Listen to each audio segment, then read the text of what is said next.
Good afternoon. We are here for the tag meeting, and I will hand it over to Ben to take us away. Thanks, Brandon. Good afternoon, everyone. We're here for today's tag meeting. However, looks like we're just starting to get some folks joining. So I think we're going to hang out a bit until we have a bit more people on. But thanks, everyone, for joining.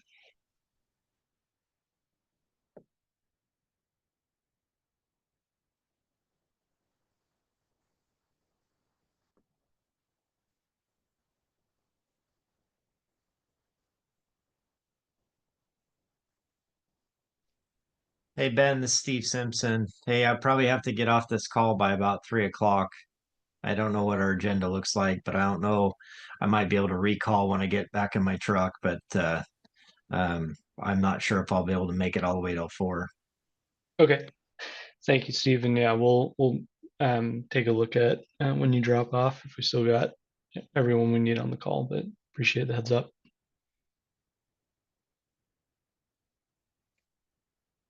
Would you like to go ahead and do some roll call?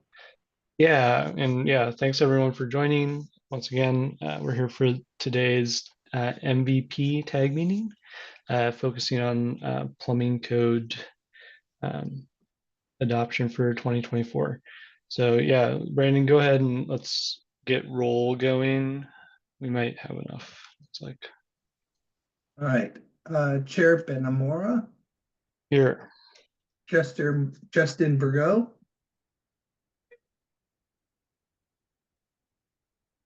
Steve Hart,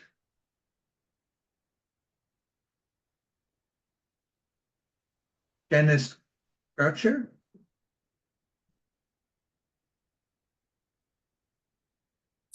Here. Sorry. Thank you.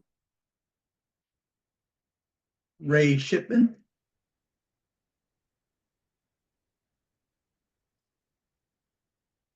Laura Boyd,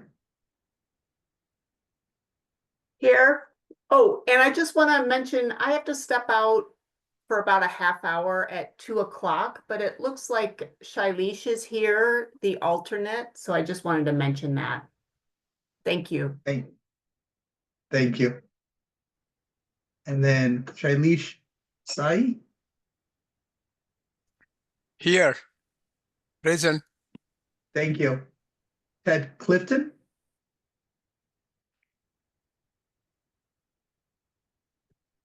Ken Nelson,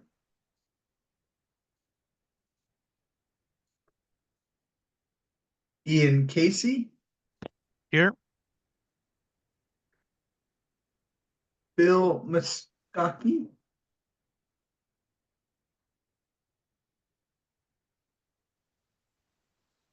Steve Simpson is here. Here. Brad McCutcheon, Here. Harpreet Sandhu, Kevin Duval,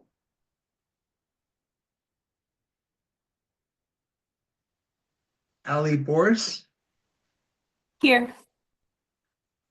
and you have to step out, is that correct also? Yes, at 3 o'clock. Thank you.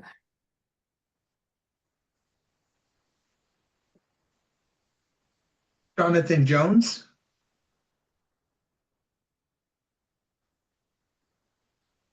Dave Price.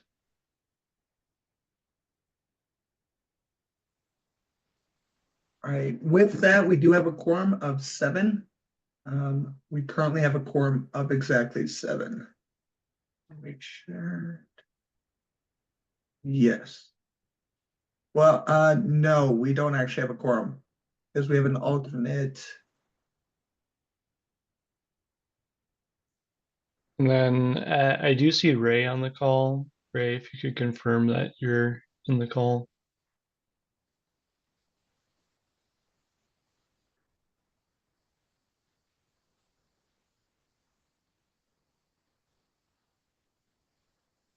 I do see Ray, but maybe he's not able to speak right now. So Okay. With that, we then do have a quorum of 7. yeah, With I mean, I would definitely want him to confirm that he's able to participate. yeah. And I'm getting, yeah, I guess I'm getting 7 right now, Brandon. I've, Is one of them the alternate? no, let's see. So we got Denise, Laura, Oh, Ian, Steve, Brad, Kevin, and Allie. okay, yes, I'm sorry, I missed Kevin. All right, then we do have a quorum of 7 and we're good to go. Okay, great. Thanks everyone for joining. Hopefully we'll have some more folks joining in a bit so we don't lose our quorum today. But um, welcome to today's Mechanical Ventilation and Plumbing Codes tag meeting. First item on the agenda is to just welcome everyone. Is there anyone on the call, tag members included, that would like to introduce themselves? Please raise your hand. Patrick, go ahead. Yes, thank you. This is Patrick Hanks with the Building Industry Association of Washington. Thanks, Patrick. All right. With that, let's move on to the next item, which is to approve the agenda today. So we're seeing it on the screen. I think we do want to have item 4 in here, just because we have maybe a couple items that we had left open for further investigation, as well as I noticed that we still need to look at a couple new appendices in the model code. With that, any other discussion regarding the agenda today? Mr. Chair, this is Steve. I will entertain a motion to approve, or I'll make a motion to approve the agenda. Okay. Thanks, Steve. Is there a second? Second. Second from Brad, thanks. Okay, we have a motion and a second. Any additional discussion regarding the agenda today? All right, hearing none, all those in favor of approving today's agenda, please say aye. Aye. Hi. Any opposed? All right. Motion carries. All right, so next item is to review and approve the meeting minutes from last week's meeting. So it looks like Brandon's got them up on the screen. And this, most of us were present for that. Let's see if there's any items here that anyone would make a comment on, or items that need to get corrected.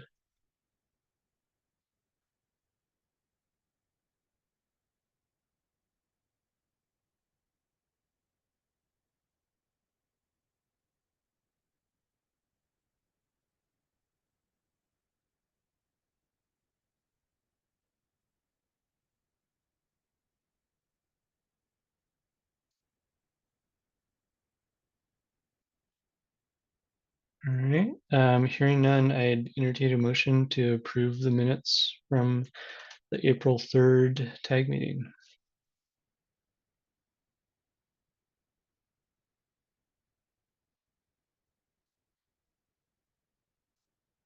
I'll make a motion to approve the minutes. All right, thanks, Steve. As a motion from Steve, is there a second? I will second. Okay, so second from Brad, thank you. All right, any additional discussion for the minutes from the April 3rd meeting? All right, hearing none, all those in favor, please say aye. Aye. Hi. Aye. Any opposed? All right, motion carries. All right, let's move on to item 4 in the agenda, which would be to continue and hopefully complete review of the significant changes for the 2024 UPC model code.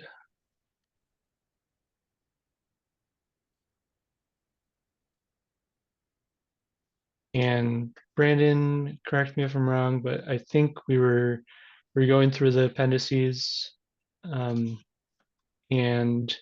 I know we got through Appendix B, but I do not believe we reviewed Appendix M yet. There were no changes in Appendix M. Okay, that's right.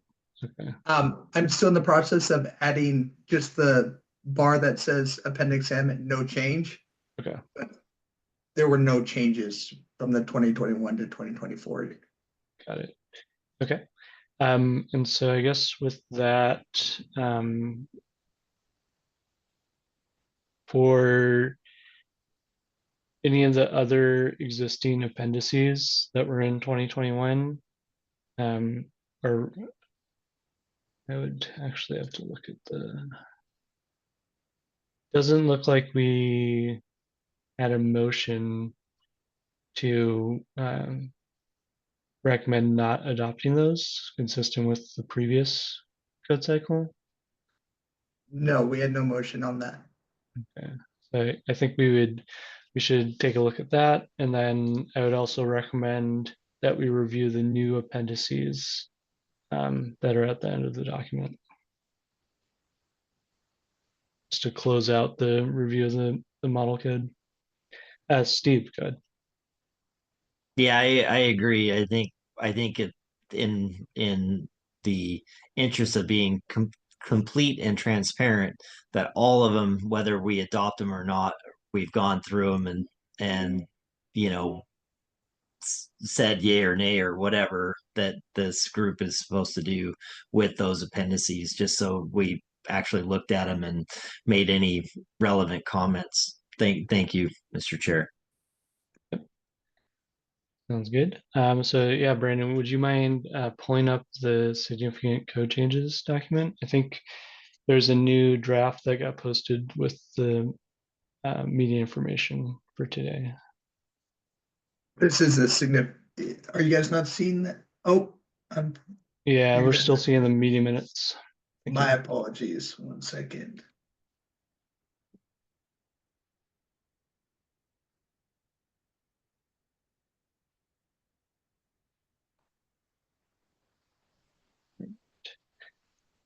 Yeah, okay, so it looks like this is Appendix C, which the state does not adopt. So yeah, let's scroll through here, and if there's any specific items we want to review regarding these appendices that are not adopted by the state currently, feel free to raise your hands, and we can continue on through to the new appendices to look at those. And the document that is on the meeting site is this updated document in PDF form. Got it. I think it was labeled draft _6 is what I have. Correct.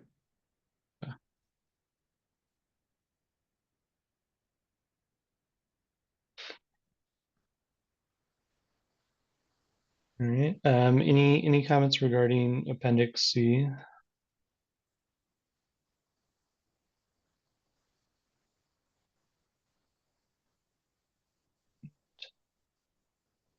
Yeah. Next, Appendix E.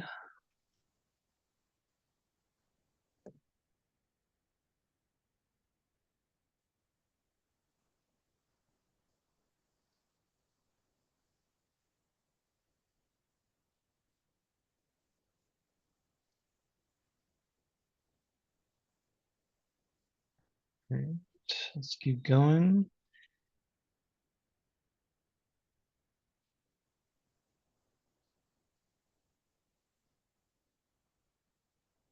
Appendix F, and I guess I am noticing for F, I'm not really sure what changed in that one. Looks like the sentence got chopped off, but I can, while we look at a different one, I'll try to figure out what changed in Appendix F. yeah, Appendix H would be next here.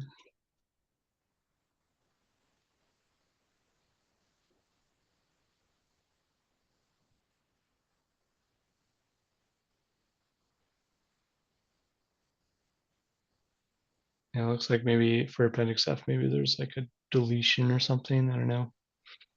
Hard to tell. All right, but yeah, there's, let's see, Appendix H that we're looking at.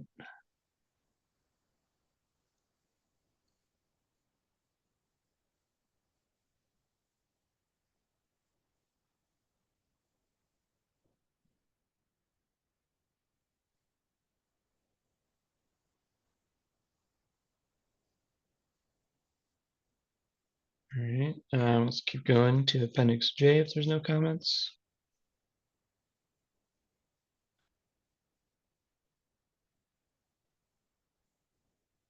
And K.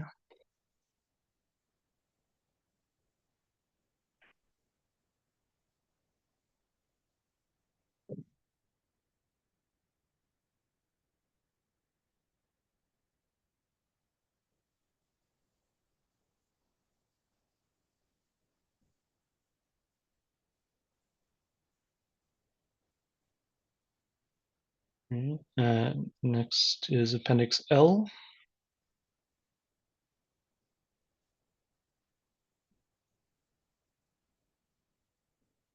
This one had quite a few changes on the model code side. Let's keep scrolling through if there's no comments. Where it says state does not adopt, is that for that particular definition or the whole appendix? For that appendix. Oh, okay. So it doesn't really matter if we like these new definitions or not, because it's not part of the new code for Washington. Correct. The definition might be adopted in the UPC somewhere else. It's just this appendix part is not adopted. I see. Okay. Yeah, so there could be a bunch of Chapter 2 definitions that got added that might only apply to some of the appendices that the state doesn't adopt. Wouldn't be the first time. Steve, good. Yeah, typically when you see the appendices used, either they're using alternate means and methods, chapter 3 to use the provisions out of these appendices. That's why they're there and they update them. But our state's always only adopted the ones that I think we added M this last code cycle. But there's some good information in here. You know, once again, potable rainwater catchment systems is in here. I could assume eventually we'll start to see that in our state. It's stuff like that that we need to look at and make sure we're kind of keeping our eyes out on what the model code's doing in those applications.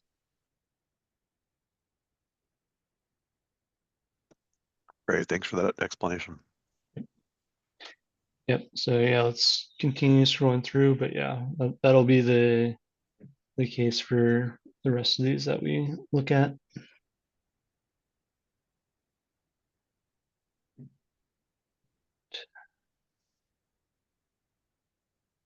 Let's keep going, Brandon, unless there's any comments.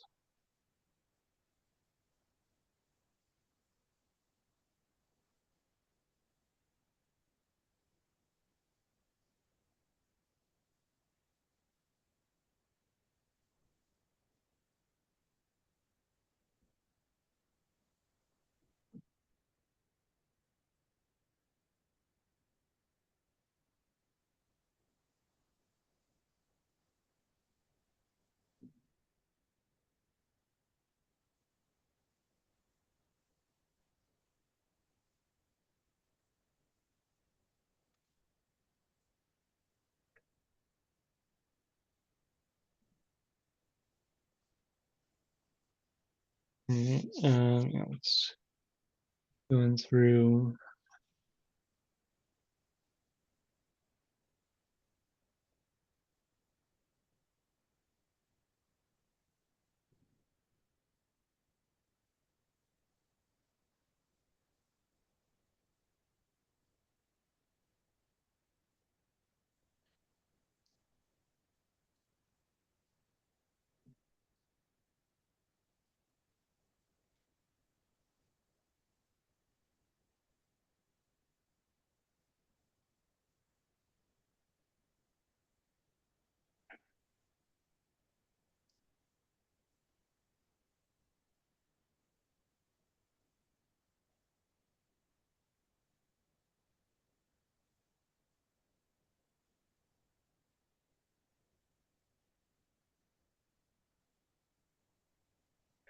All right. Yeah, I guess, yeah, let's keep going through, Brandon, but I don't know if, is there any tag members or other folks that want to review any items in more depth for Appendix L? Or I guess the other one that has a lot of changes is Appendix N. I'll zoom in here so that it's a little easier to read.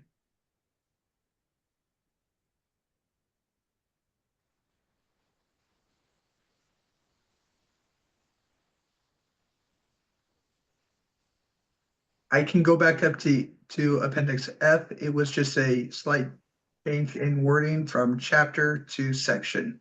Okay. Yeah, I don't think that warrants revisiting unless others feel so. I'm with you, Ben.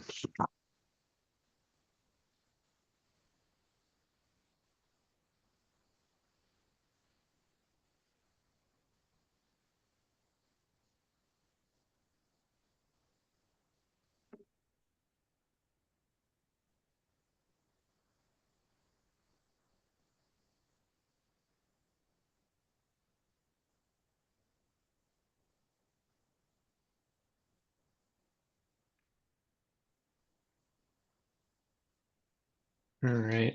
Yeah, so I guess unless there's any other comments for Appendix L, let's move to N, which I think is the next one.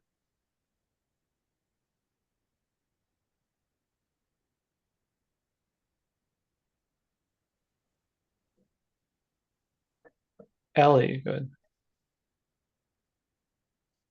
Thanks.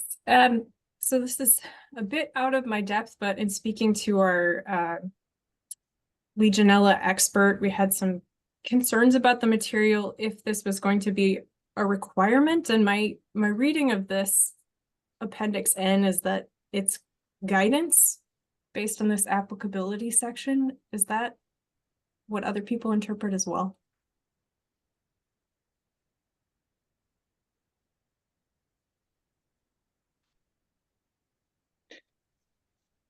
Steve, good. Yeah, this would be a guidance document, would only apply if a proponent wanted to use this under alternate means of method as a way to protect for Legionella, Pneumophila, serogroup 1, or those types of waterborne bacteria. As far as I've always seen these types of components come into the code. Okay, thanks, Steve. So alternate to ASHRAE 188 or ASHRAE guidance or guideline 12. Yeah. The once again, iUtmost probably has some Legionella components within their training and within their work groups, if that makes sense, for different ASSE certifications. Okay. I actually hold that certification. Oh, okay. I think the concern was just that this was some of it was kind of a lot to add, especially table 201.1, unless sampling was required, and it doesn't look like it's required. So maybe the concern that I have is more confusion, but if this is just guidance, perhaps it's not really a problem to add additional information here. Yeah, and again, this is one of the appendices the state doesn't adopt into the state code requirements. So yeah, like Steve said, you could use it for guidance or reference, but it wouldn't be required on a prescriptive project basis. Okay, so in the unfortunate question here, in the Washington online on the IAPMO website, this is available, this Appendix N, but it's not officially adopted. Is that correct?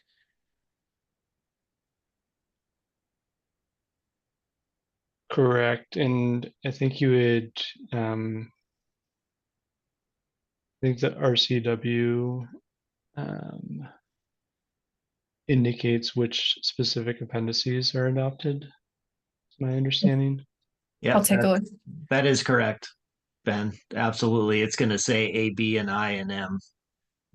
And those are the only appendices that would apply to the construction of plumbing systems, no matter where they're at.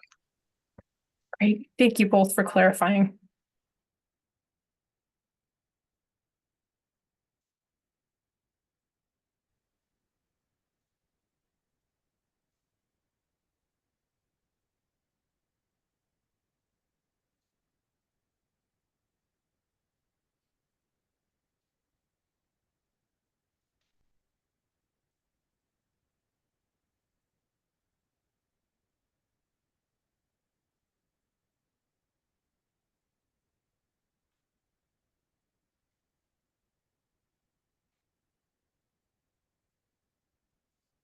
All right.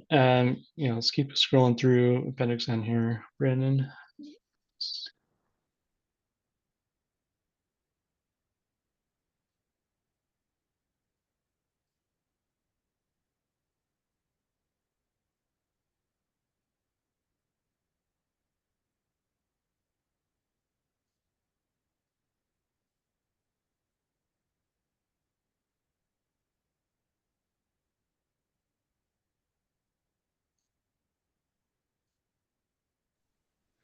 Is there not a definition for hot water or water between 120 and 130?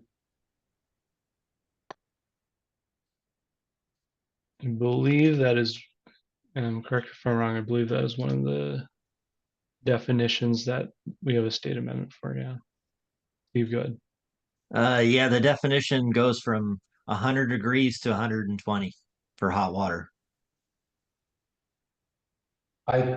Okay, I don't, can we scroll up just a little bit? It looks like it said warm water from 110 to 120, and then hot was 130 to 140. Is that correct? Hot water has always been 120. The reason we added the other increments is because we were giving no variation.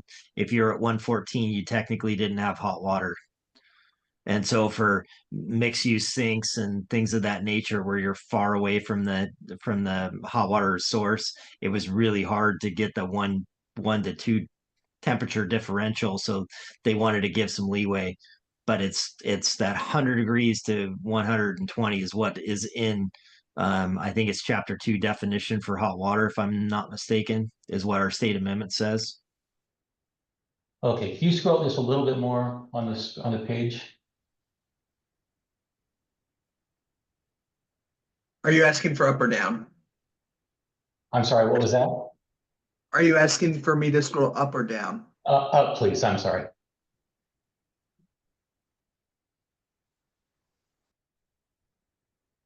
Okay, I see it now. Thank you. I'm sorry for the interruption. Nope, thanks, Ray. Yeah, and these are, looks like these are specific definitions within this Appendix N as well. All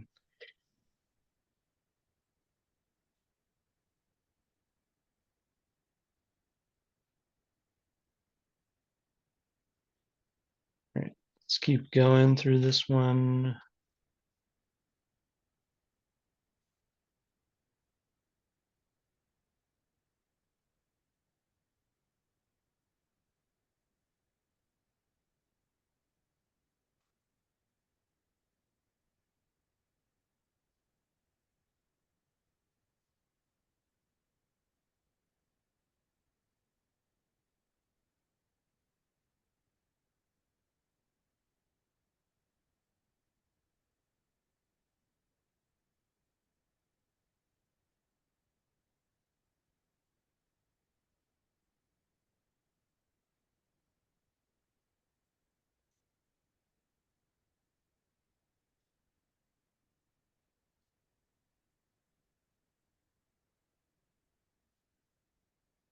All right, let's keep going.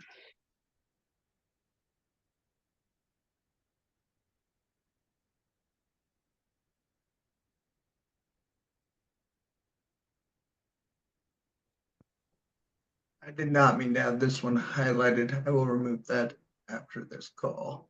Oh, okay. Yeah, the orange, you mean? Yes, But it is signifying that that table is new for 2024, I assume. yes. Gotcha.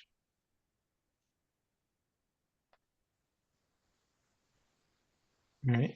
Yeah, let's keep going. I think this is, yeah, it's the last portion of Appendix N. Okay, great. All right, so those are all the existing appendices from 2021 with modifications, and then below are the new appendices that were added to the 2024 UPC. So you have Appendix O for non-sewered sanitation systems. And looks like we have some staff remarks on the third column regarding conflicts with the RCW, finding which appendices we adopt, and I don't know if, are there more specifics on the local health jurisdiction conflicts, Brandon? I don't know what that was based on. That one was done by somebody, by one of the other staff members. Oh, Steve has his hand up. Yeah, so that has to do with what I was bringing up under Chapter 6 under Office of Drinking Water, and the rules with backflow assembly testers, and that the test that this document under ASSC would not meet the requirements of USC document, and so we have to fall in line with the Department of Health as far as it goes with the Office of Drinking Water backflow assembly testing and things of that nature, if I'm remembering correctly. Okay, and I yeah, I had could that I could marked be as one of our follow-up items, but both Dave and Steve Hart aren't here today. Makes sense.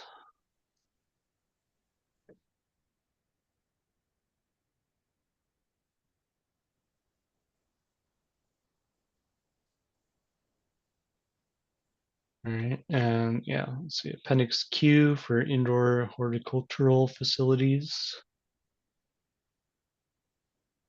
And the staff note here is indicating adopt statewide, can be adopted locally by HJ, or someone could petition to include it via code change.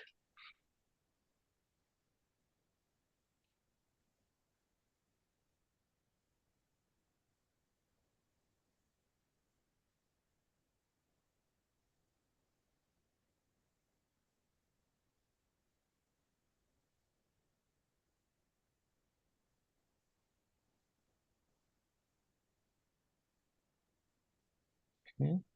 Let's see, the next one is Appendix R for tiny houses.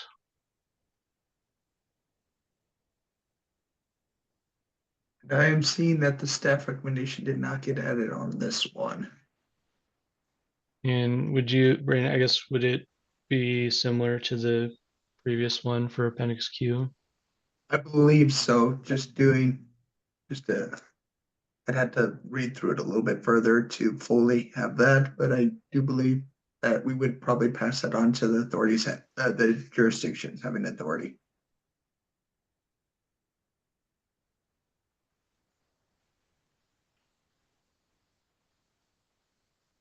Right. And then let's see, last one that is added is Appendix S for on-site stormwater treatment systems.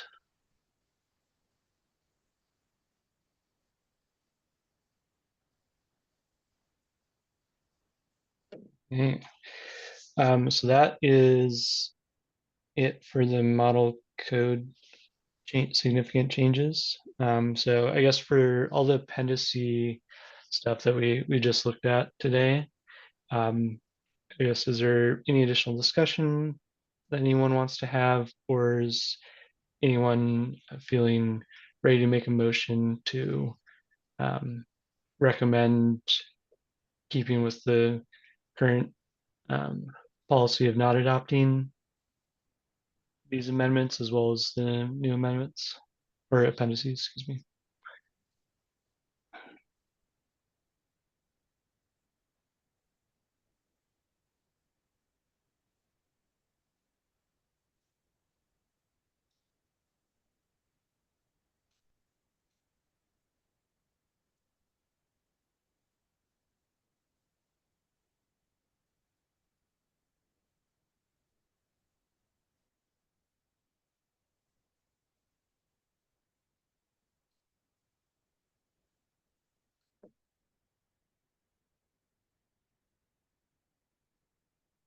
Right. Or is there any other action that anyone on the tag would like to discuss taking with these? For our initial review and recommendations.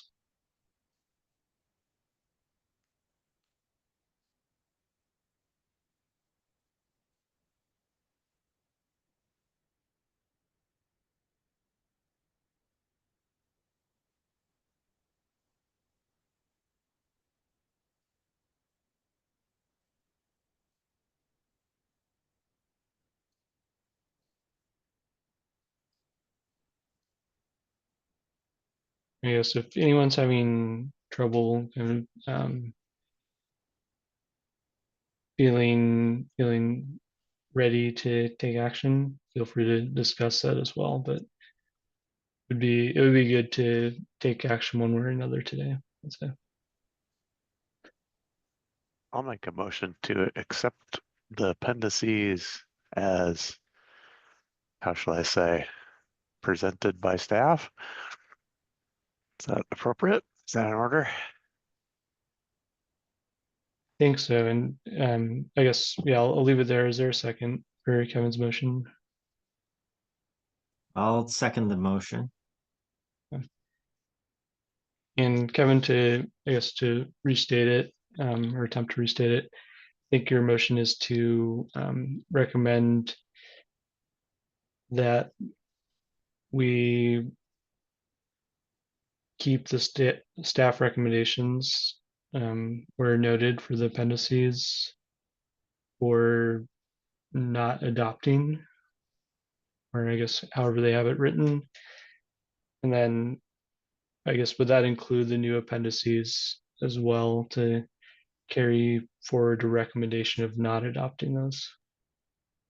Yeah, that's a good restatement. More complete than me. Yeah, maybe not as concise. Okay. Yeah, Ben, I have a question.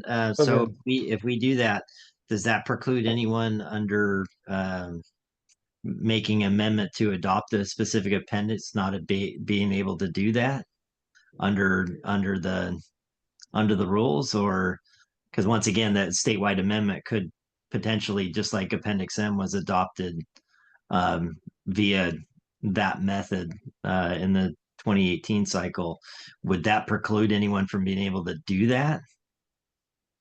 No, I don't believe so. And Brandon, feel free to correct me if I'm wrong, but yeah, I believe I just want to make sure whatever we do today, it's not final action, meaning we're just making a recommendation and then it sits for a time for people to review, and then they can make code change proposals, which could include adopting one of these appendices. Is that true? Correct. That's my understanding, is that we will be providing our recommendations to the standing committee and the code council. And then from there, they can then move the UPC and Washington State Plumbing Code forward for code change proposals, which could include anything on the within that within the codes. It could, I would say, easily include a proposal to adopt a specific appendix or elements of an appendix potentially. Yes, I can take it from here. Yeah. So I was speaking with Dustin about this today.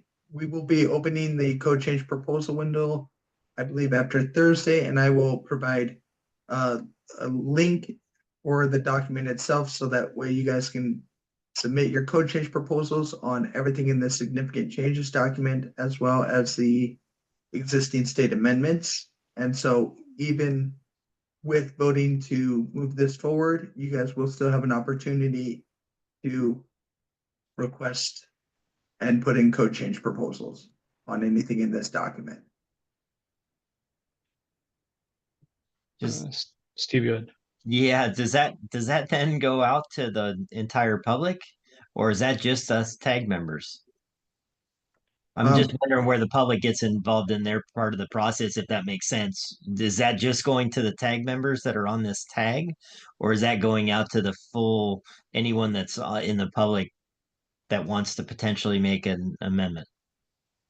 I believe it will end up going out to both. The first one for sure for the tag, but as well as the public. And I will clarify with Thank you. Dustin and get a confirmed answer on that for you. Thank you so much. And I think, Brandon, like I believe that this, assuming that the tag is able to get through the existing amendments today, we could potentially provide the standing committee on Friday with initial package of recommendations for them to then forward on to the council meeting on the 18th. All right. Yes, the 18th. And from there, it may, I think there's potential that from there it could open the proposal window for a minimum of 60 days. Yes, that is my understanding. I will confirm with Dustin, but that is my understanding.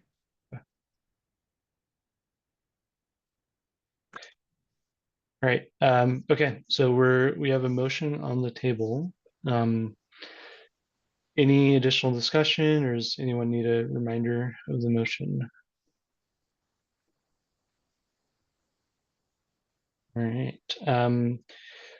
That all those in favor of for the appendices we looked at today, of retaining the staff recommendations for not adopting those, including new appendices added to the model code, please say aye. Aye. Aye. Any opposed?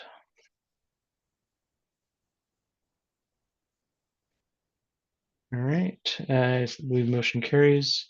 And then Brandon, for model code changes, are there any additional items we need to address before moving on to the existing state amendment review?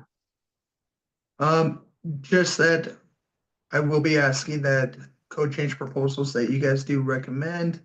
We'll give more information at the end of the meeting, but we will be going over the document, how we will need the code change proposals to come in for me, for SBCC staff to review them.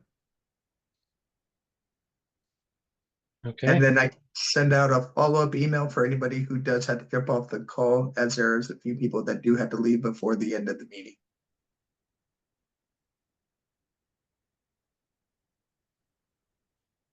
Got it. Okay, sounds good. All right. Great job, everyone, getting through the model code changes. And yeah, let's take a look at the state amendments.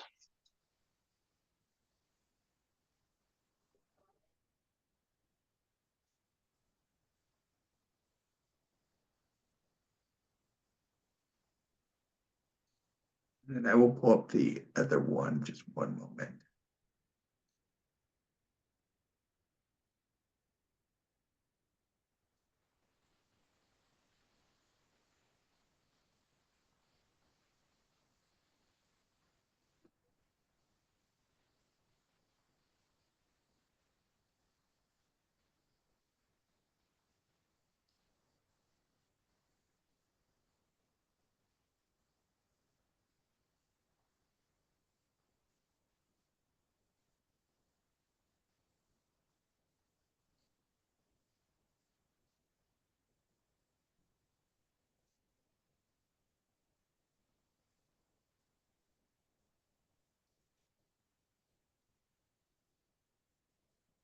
All right. Okay, so it looks like you have it up, Brandon. Is that right? This is the one I want to have up. Okay. Okay, so this one shows the strikeouts from the model code, Correct. right? Or not from the model code, but I believe it's both the model code and the previous version. Okay, and I guess for the formatting on this, should that be in red? Yes, the strikeouts should be in red.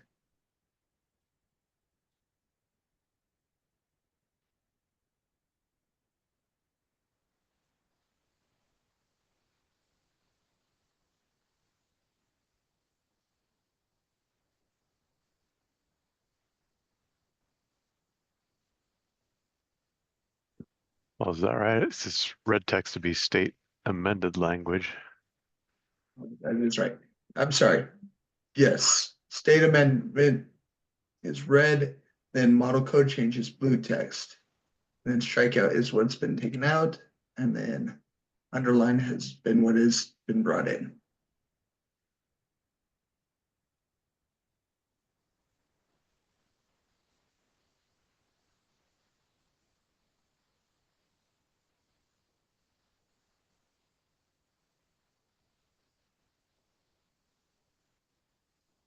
So I guess to clarify, like the way I'm reading this, it's showing the model code change is having struck in that the previous language out, and then had the sections not adopted indicated. Is that correct? That is, so I came into this document after it was already formatted, so that is my understanding. I could be wrong. Steve, go ahead. Yeah, you're correct. That's been the way it's been for years and years and years and years and years, is the way it's written right now. That amendment hasn't changed for a long time. Okay, and I guess I'm trying to just clarify that this is an existing state amendment. Yep.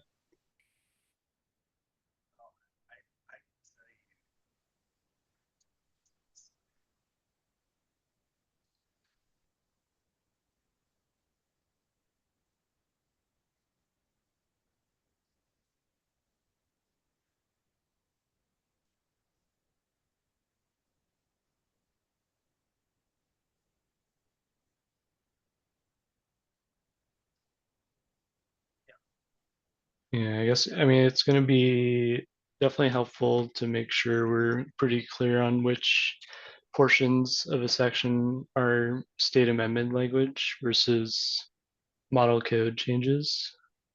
We might not have a lot of those here, but I know there's definitely some sections that have both in them.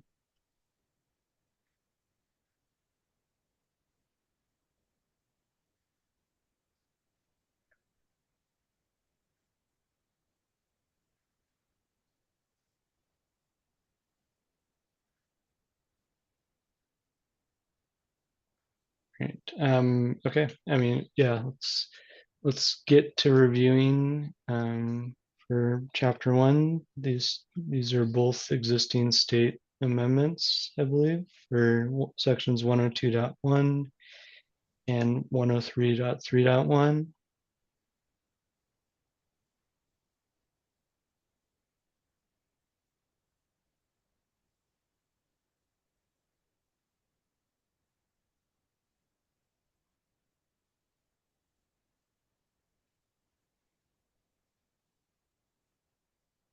Right. Any discussion for these chapter one amendments? Steve, go ahead. Yeah, I'd make a motion to keep both of those, the 102.1 and the 103.3.1. I'll second that. Right. Motion from Steve, second from Kevin. Any additional discussion for these two sections?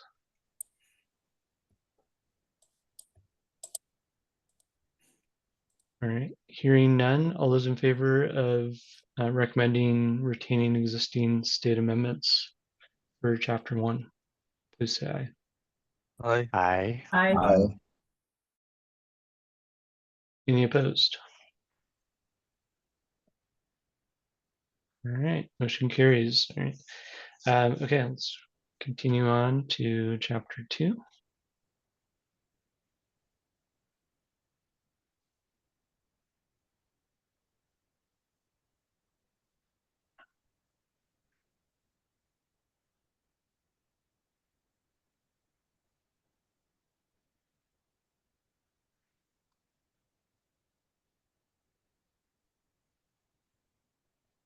Yeah, there's that definition of hot water and item 210. I'm wondering on 218 is provided in that, should those be lowercase?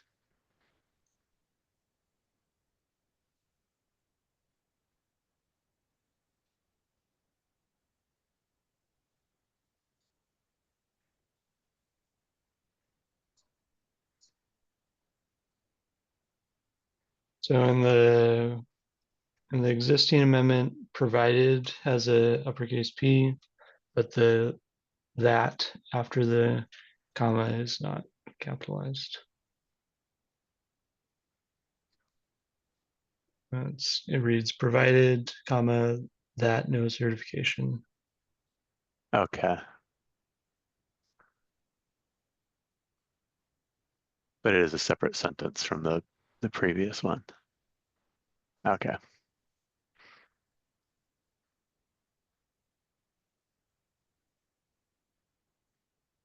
It definitely reads a little bit weird. Sure. Well, and there was a colon there too, so I'm like, what? How does this all connect?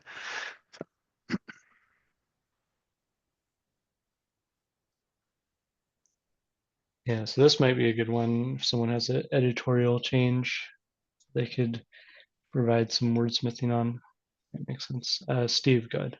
Yeah, this is because the state laws for licensure of plumbers is so unique. That's why you're getting the language mixed up, because it doesn't make sense in the state licensure law either. This basically has been there forever. It just Yeah. allows residential homeowners to do their own single family dwellings to do their own plumbing. That's essentially what this is essentially alluding to. And it kind of grabs everything that a certified plumber is needing or has the ability to install anywhere else in the state of Washington. That's so it has a bunch of semicolons and commas and all sorts of stuff because they tried to throw in labor and industry rules with plumbing code, and it never works out well, if that makes sense. Yep. Sorry, I didn't do it.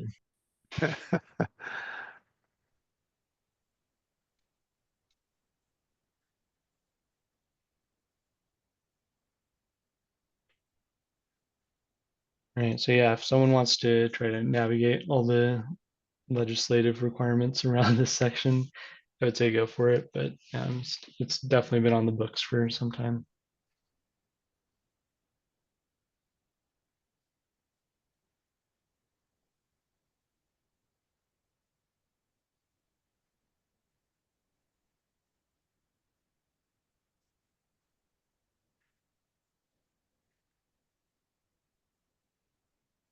And one thing I am noticing is that 221, there is a new model code definition for body spray. And seems like, I mean, we have the definition here, which is coming from the water conservation requirements, of course. But we may need to recommend not adopting that model code definition if we want to retain this one. So there's no No conflicting information. Which one is that? 221? So it's 221 of the state definition, but the model code added a new definition for 2024, number 204. Oh, and that's as opposed to a spray sprinkler body, you're talking about a body Oh, spray. yeah, I see. Yes, so maybe they aren't the same. Yeah, I think Yes. this came out of the energy efficiency, right? I'm pretty sure that's where this one comes from. Yeah, and this looks like it's for, like sprinkler landscaping use. Okay, so maybe no conflict really.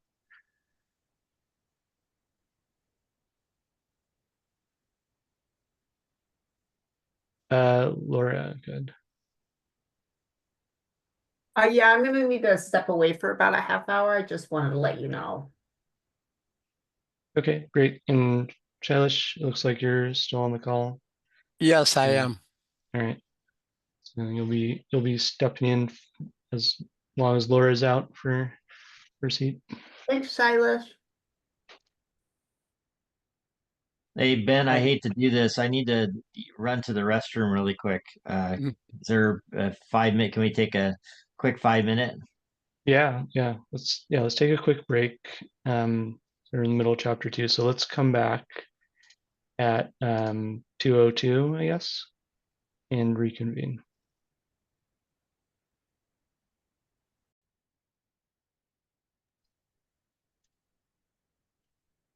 Right, it is 2:02, so hope everyone is back online for a quick break, and let's resume reviewing chapter 2 of the existing amendments for the UPC.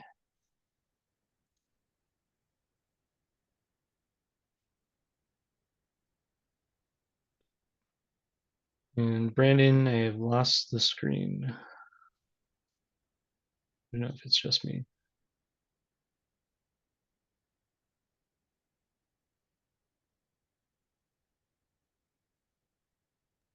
One second, trying to get it to start back up again.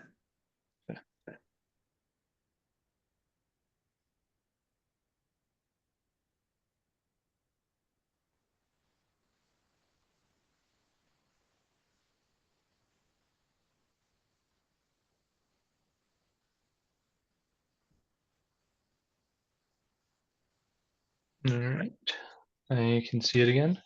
Thank you.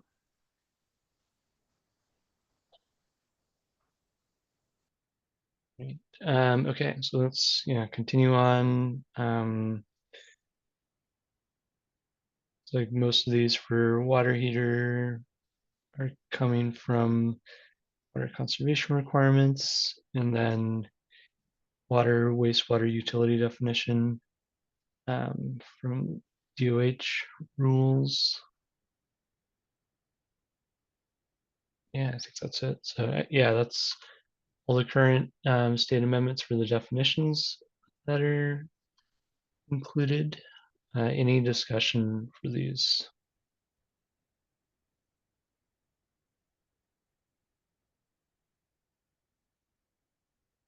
Right. Anyone want to make a motion to recommend retaining these? Ben, I'll make a motion to retain chapter 2 definitions. I'll second. This is Kevin. All right. Thanks, Steve. Thanks, Kevin. All right. Motion to recommend retaining existing state amendments for chapter 2. Any additional discussion? All right. Hearing none. All those in favor, please say aye. Aye. Aye. Any opposed? All right. Motion carries. All right. And I see Bill Masaki has joined the call. Welcome, Bill. I have, thank you. Sorry, running a little bit late today. No problem. Actually, you're probably just in time. We have a couple folks that might be dropping off around 3 today, so you might be just what we need to maintain quorum for the meeting. Good. Yeah, I'll be here rest of the afternoon. All right, thanks, Bill. All right, chapter 3. So let's continue looking at the existing state amendments. Let's see. So looks like there's a staff note that you put in here, Brandon. Here. And then there's a note in here that L&I is still referencing the 2002 edition of the ANSI standard.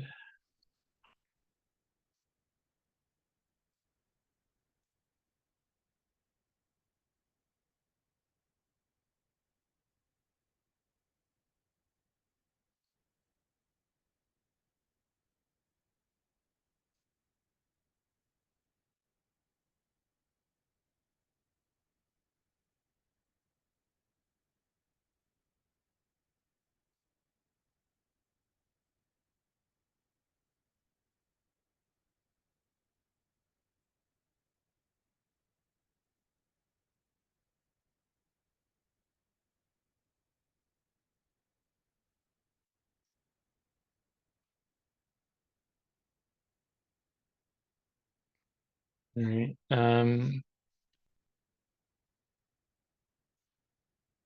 Let's see. Any discussion for this initial standards list one?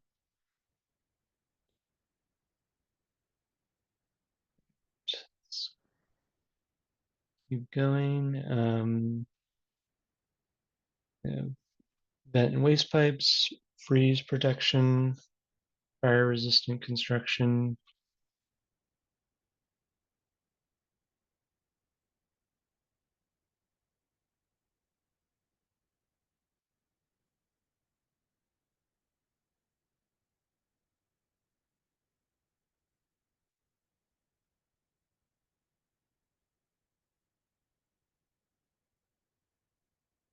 All right. Any comments here for these ones? I think that's it for chapter 3, actually.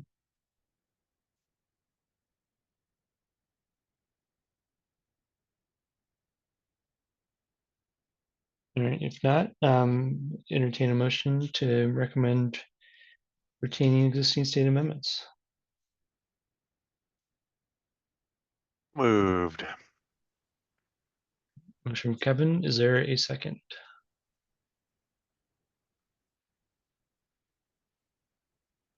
Second.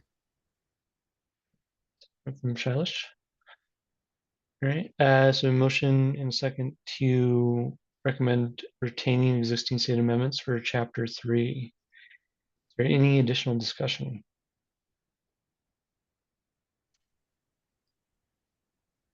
All right. Hearing none, all those in favor, please say aye. Aye. Aye. Any opposed? All right, motion carries. Continue to chapter 4.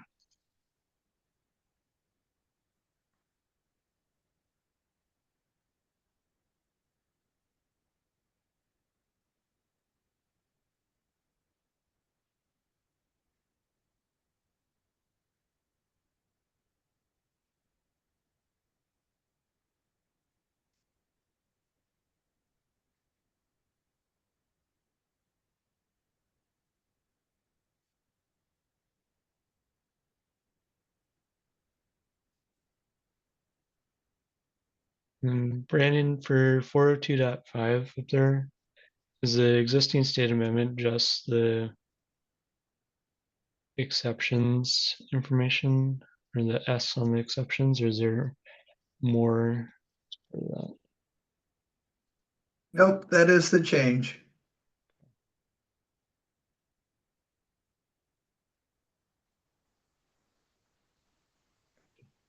Okay, cool.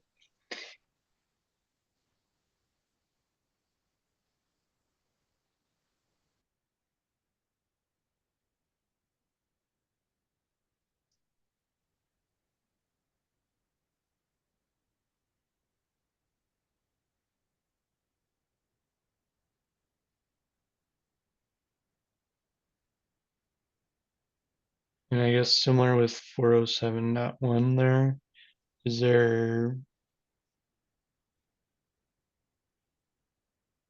are there any sections that were like stricken out or? Not remembering this one offhand, I will have to highlight and come back to that and give you an answer. Yeah, and I think just making sure it's clear in the report what the existing amendment is. Good.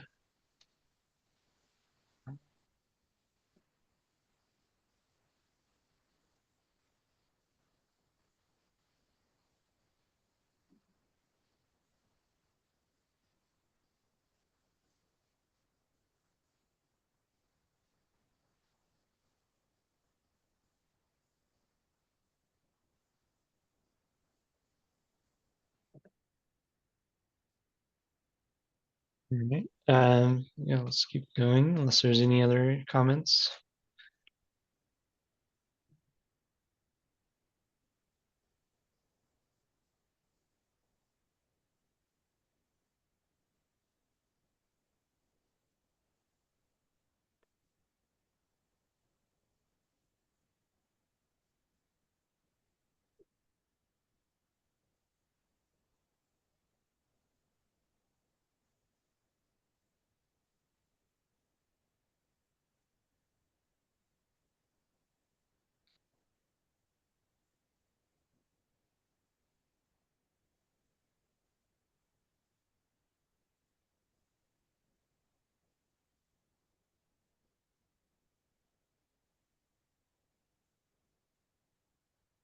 All right. And then for 408.3, this is where there's a model code change in the language. And we discussed this a little bit when we're reviewing it there. However, I'm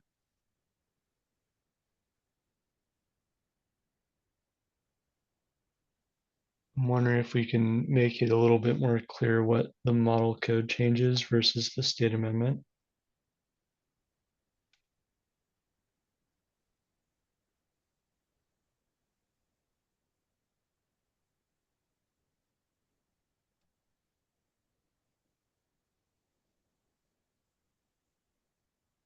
Would you like me to put them side by side or bring over the significant change code so you can re-see that? Yeah, and I guess I was kind of thinking like the formatting for in this document would show the state amendment with a different format was kind of my assumption, but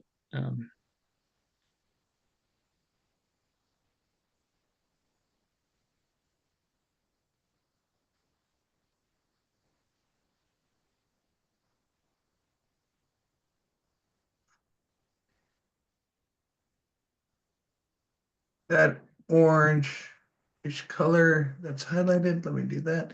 That color is straight out of the significant code changes. Okay. And then the next crossed off is the body sprays. That is in the significant code change document, but it is crossed out here. And that's where 408.3 stops in the significant changes.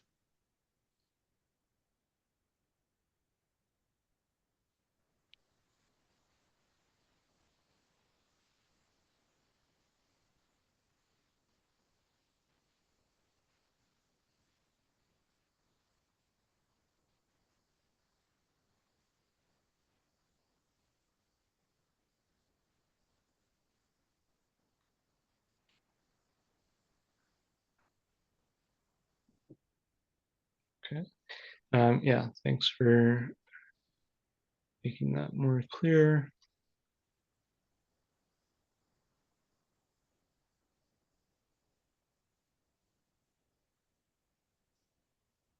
All right. Yeah, if there's no other questions, yeah, let's keep going through.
I guess one formatting thing on 408.7. I'm just trying to look at how model code is formatted, but it has items 1 and 2 under it for shower compartments, and then it looks like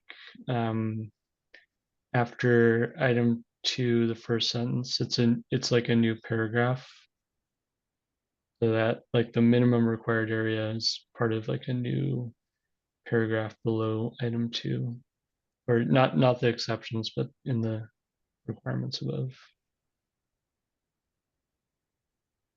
And so there's 3 requirements?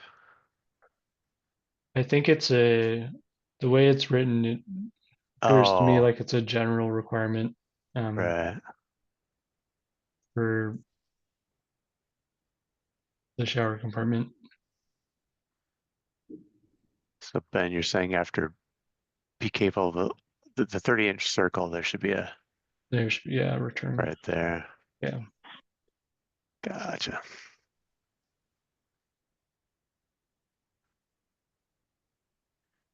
Yeah. So then now that formatting change will update in the state amendment clarifying, I think, like the dimensions would be retained. So that makes sense.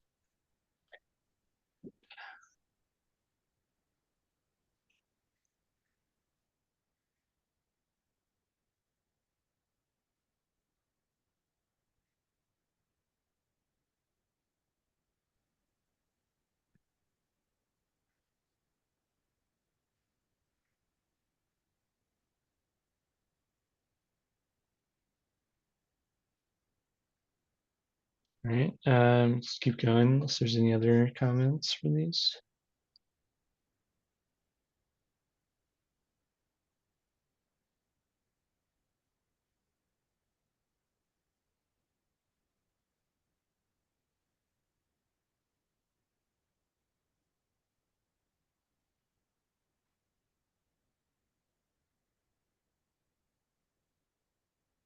Yes, Brandon, for that one you just unbolded.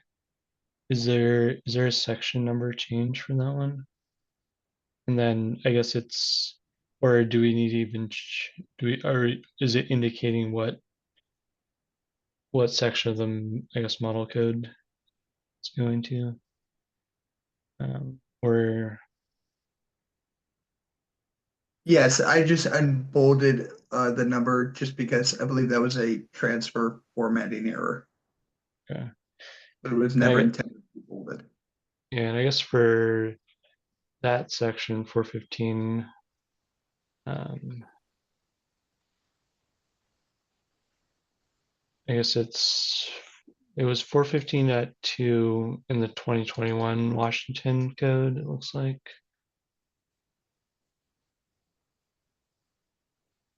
Yes. And the staff note here is to repeal the existing state amendment.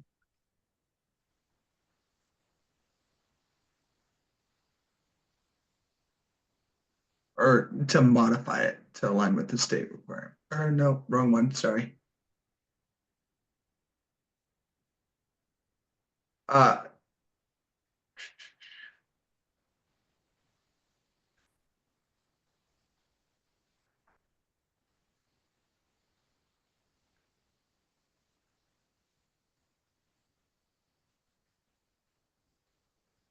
I think what Chris was trying to say here is that the building code takes precedent over the plumbing code.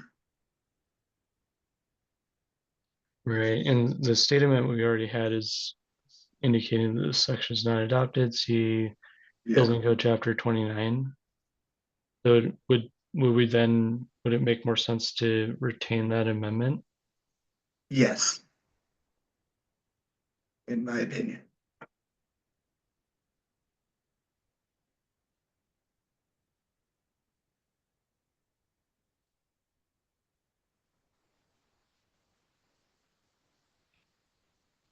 All right, so I guess, yeah, I don't know if anyone else has thoughts on that, but yeah, I guess I would probably note in our recommendations that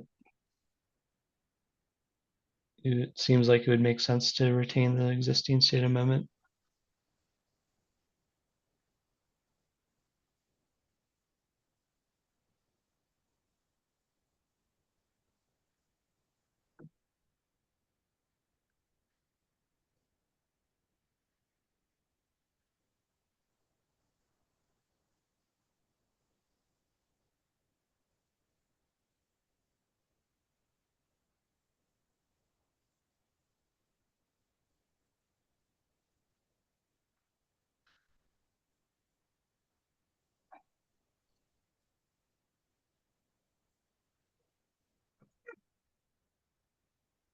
All right, let's keep going.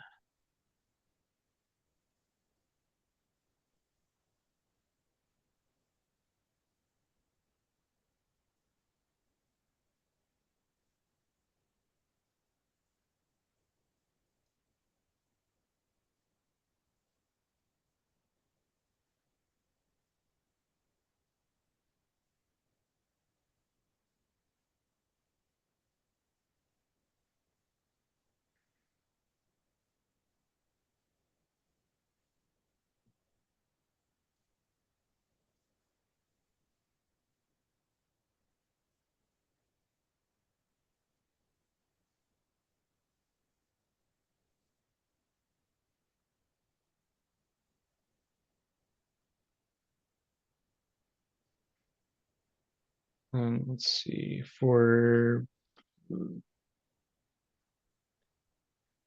420 3, I guess, yeah, 420.3 for pre-rinse spray valves. I believe the existing state amendment had some changes to the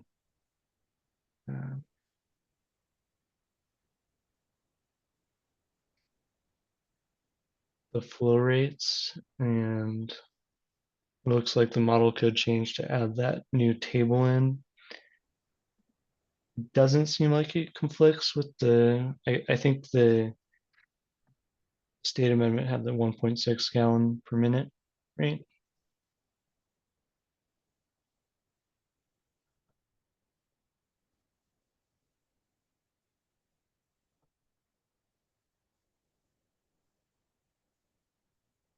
And so I guess my question here is if the state amendment is still needed,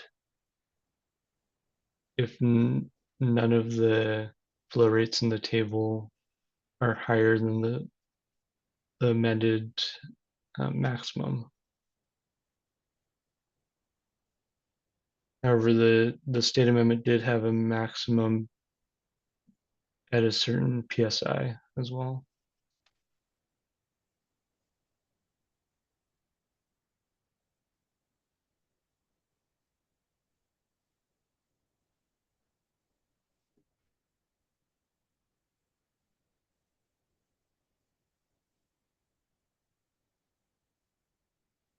And I guess the state amendment also has the ASME requirement as part of it. Correct. That's the difference that I'm seeing.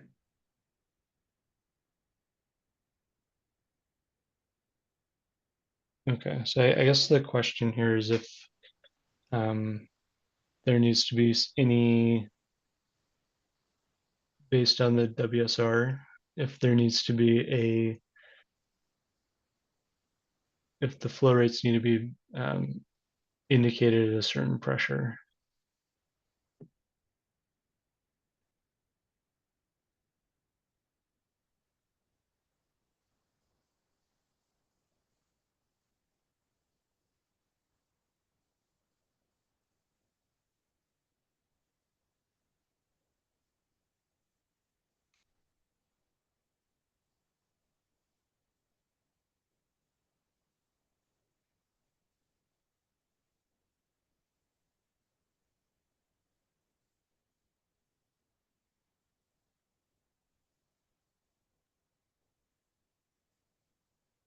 Is certainly not within my expertise, but is the column on the left indicating ounces force, some indication related to the pressure? Yeah, and I guess I'm not sure how, if it's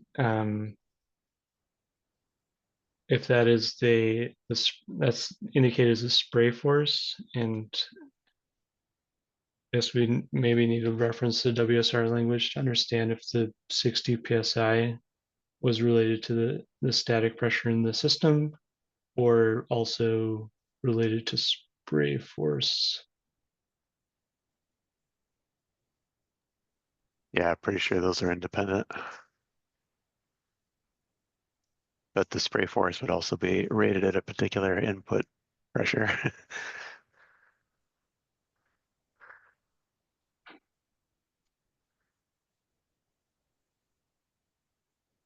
And you're thinking, Ben, that because everything else has a 60 PSI basis, this probably should retain that. Is that right? Yeah, and I'm wondering if that, I guess, I just want to make sure that if we remove that state amendment language, it's not changing our compliance with that WSR section.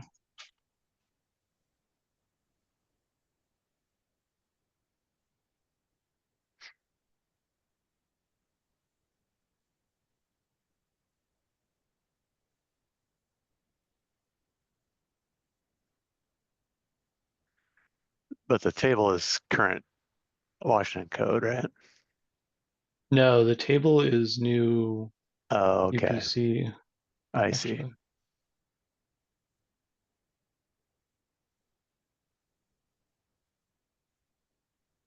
And yeah, all the flow rates in the table are below the 1.6 GPM that the Yeah. state amendment had. So that seems good, but I'm wondering if there's other considerations that need to be included.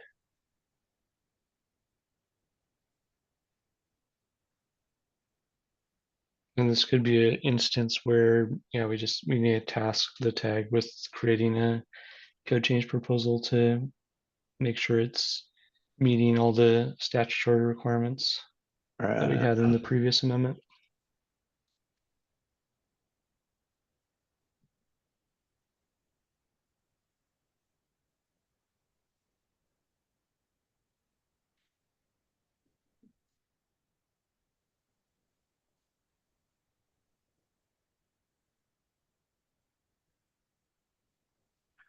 Yeah, and I'm looking at that standard. It doesn't talk about pressure for that particular fixture, but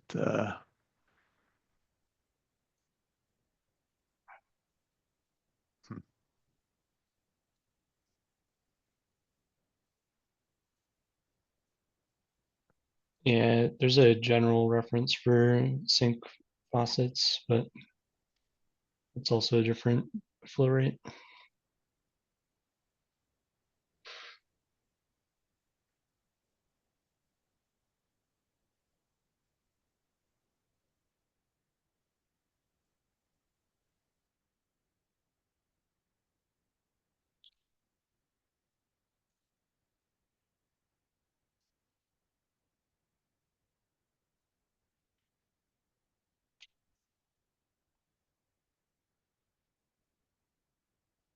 And I guess, Brandon, for the kind of language kind of integration here, would it make more sense to retain the at 60 pounds of force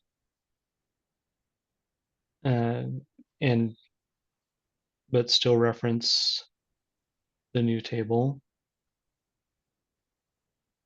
I believe it would be, and that would also, so to include this part right here,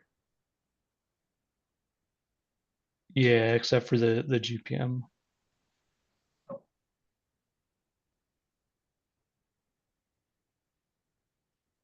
I guess I think that would probably be the most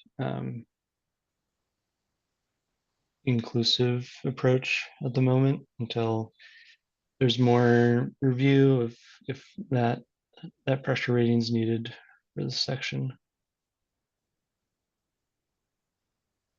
you want to capture the PSI too.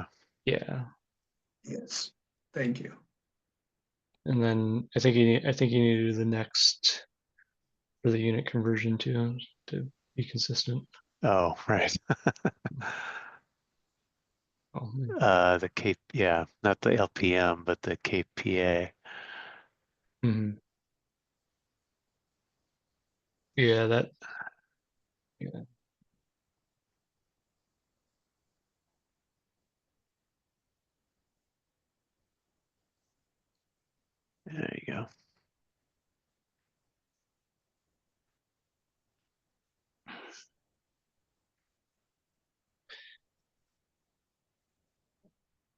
Would you like me to keep scrolling?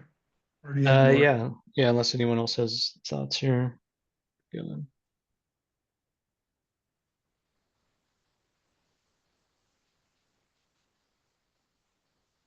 All right, and that looks like that is chapter 4.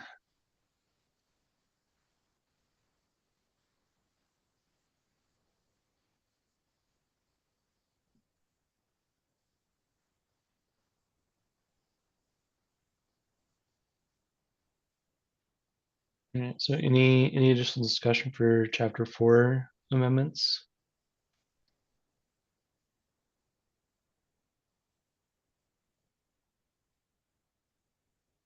And would anyone want to offer a motion to retain and or otherwise recommend what we've indicated thus far? So moved. Motion from Bill, thank you. Is there a second? You bet. It's Kevin. Thanks, Kevin. All right, so motion in a second to recommend retaining existing state amendments, along with the notes that we have included in this document for, I guess, items 415.3 and 420.3. And 407.1. So, what is that? 407.1.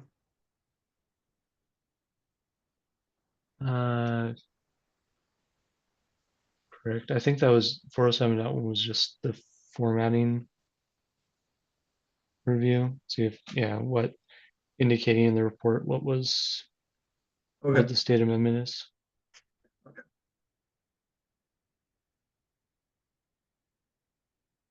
right, so that is the motion. Any additional discussion? All right, hearing none, all those in favor, please say aye. Aye. Aye. Any opposed? All right, motion carries. Let's continue on to chapter 5.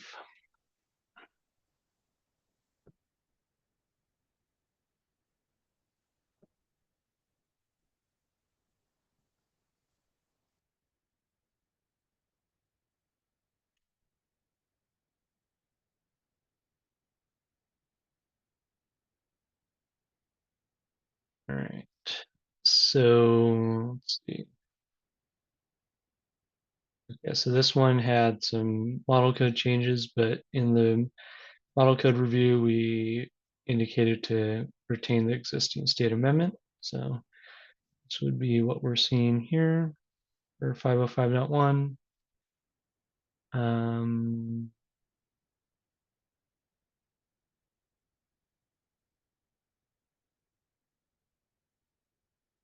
However, I think that was just for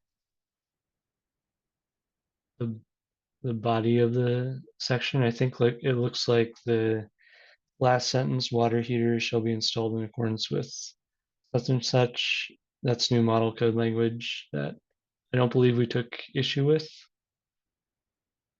in the review last time.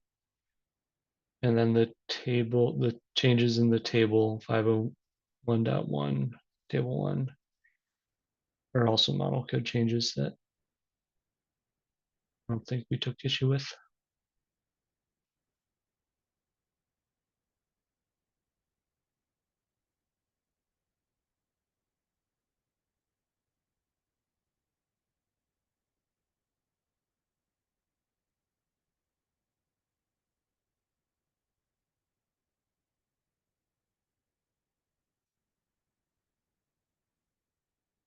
All right, let's keep going. Um,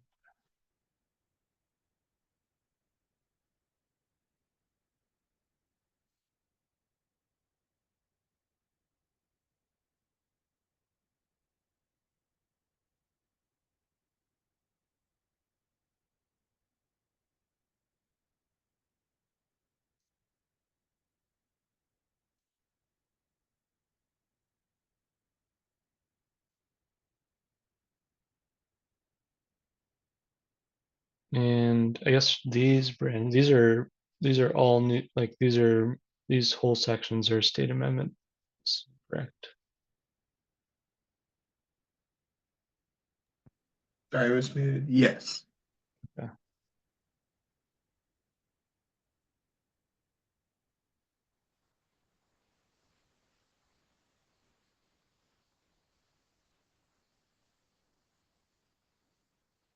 Right, so that's sections 501.1.2 and 501.1.3, both state amended sections.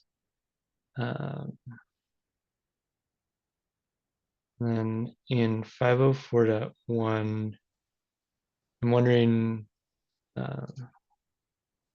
hoping that's, yeah, it looks like the numbering is weird.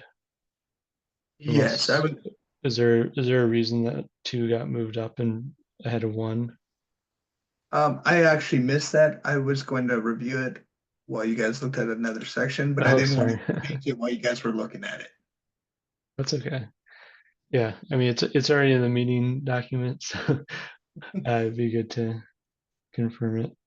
I'm assuming that's So this one is supposed to be below, and the other one's supposed to be at top.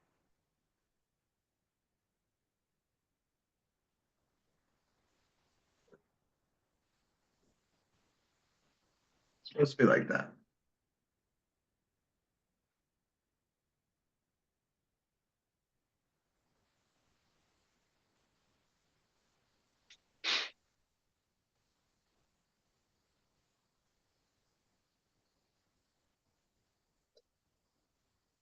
gotcha. Okay, yeah. So the state amendment puts water heater shall be direct vent type as number 2 rather than number 1 in the model code.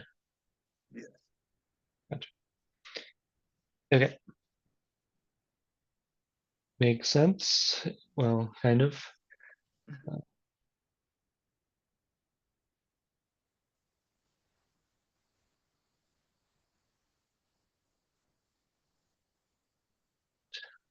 Keep going.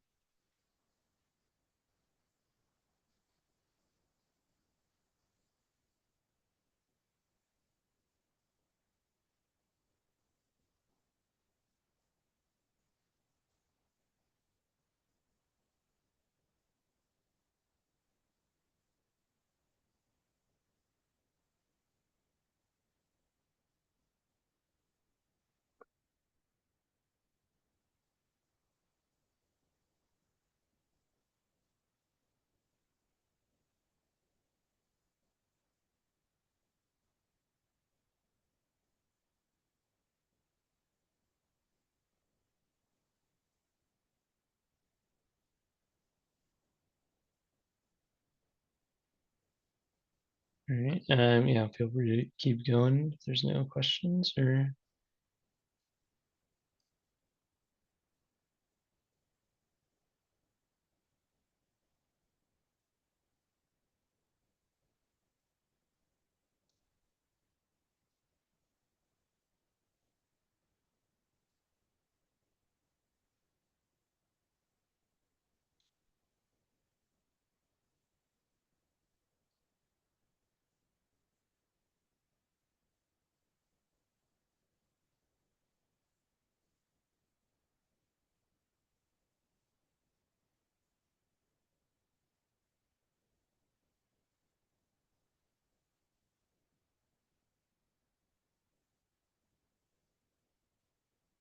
All right. Let's see. Let's keep going. I was trying to check if for the 507.18 statement, I think we had reviewed that for the sections that changed.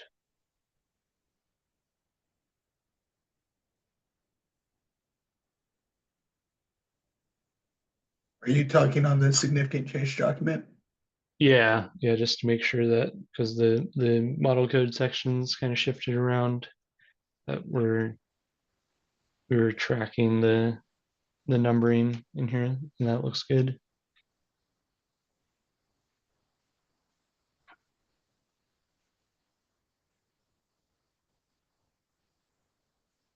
All right. Any other items for chapter 5?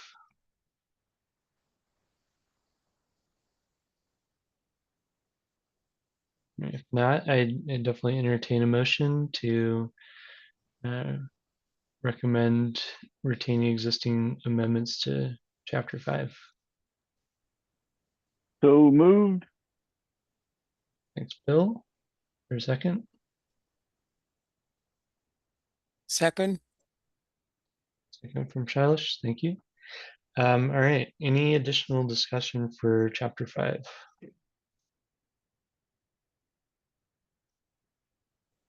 All right. Hearing none. All those in favor of recommending retaining existing state amendments for chapter 5, please say aye. Aye. Aye. Aye. Any opposed? All right. All right, let's continue on to chapter 6.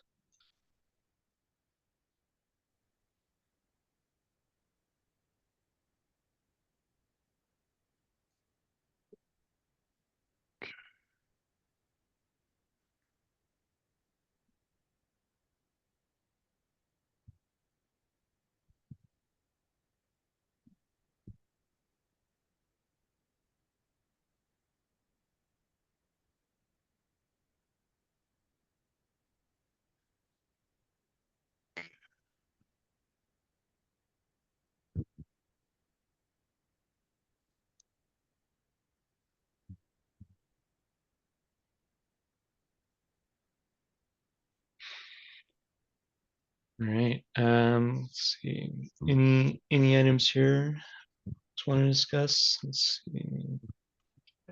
603.2 had a model code change in it for the last sentence there. And then it looks like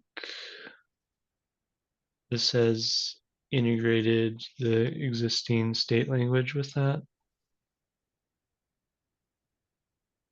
And that was consistent with our discussion last time, I believe.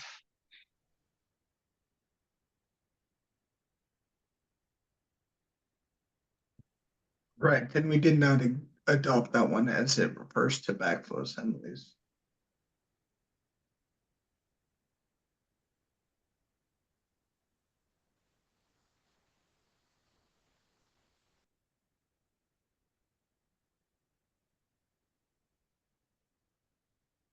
Okay. Seems good. Okay, let's keep going unless there's other questions.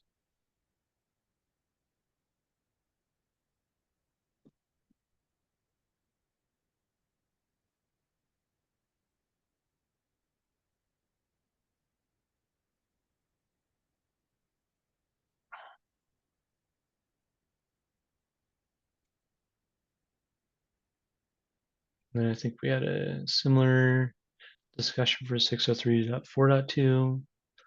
That's good. And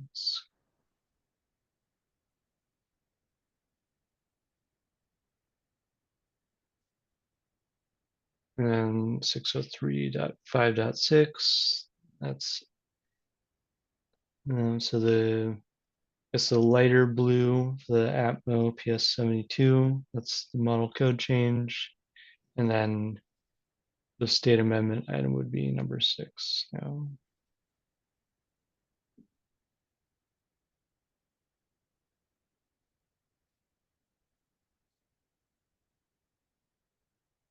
All right. Let's keep going. So beverage dispensers. This is one that I had noted that Steve, if you're still on, I don't know if you or Dave had a chance to reach out to DOH on this item.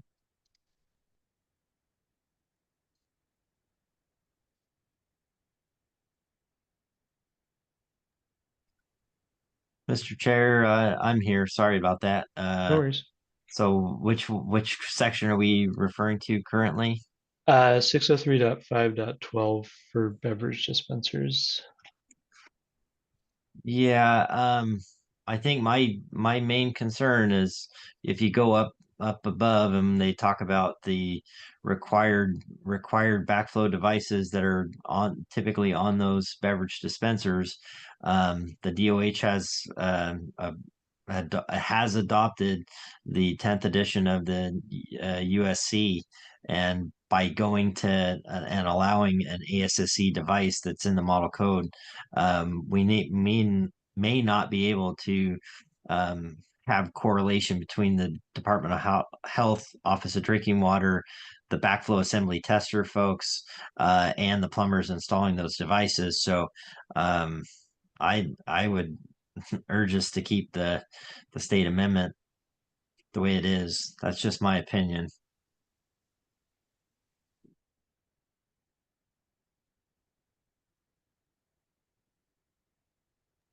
Tom, is that or Ben, is that kind of what you remember? I know that was they wanted a different device that ASSC allows on those. Yeah, and I think the discussion last time was to see if we could reach out to get any more clarity from DOH on if they saw issues with the ASSC devices that the model code is indicating, based on their requirements.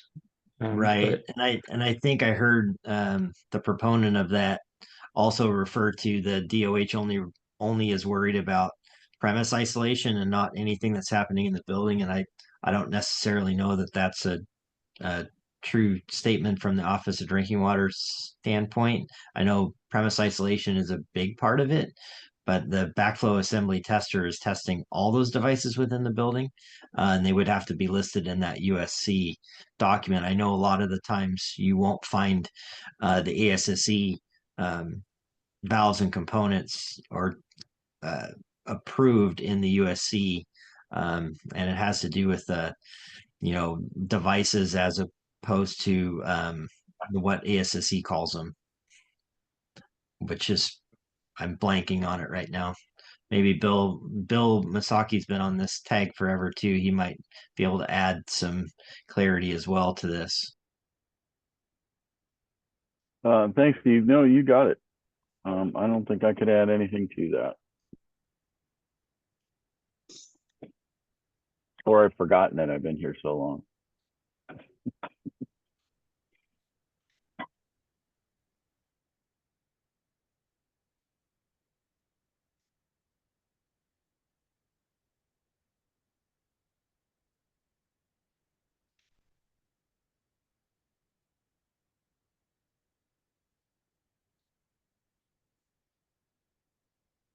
right, so for this one, Brandon, maybe if you did flip back to the model code significant changes, it might be worth revisiting that item to, and I guess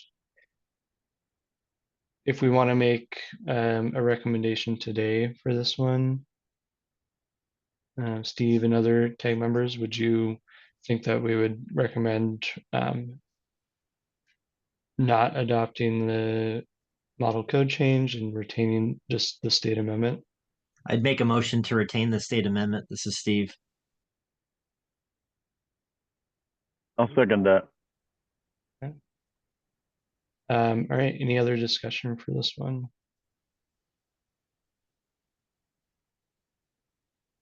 All right, hearing none, all those in favor for section 603.5.12 to recommend retaining existing state amendment without the model code change is my understanding. So all those in favor, please say aye. Aye. Aye. I Any opposed?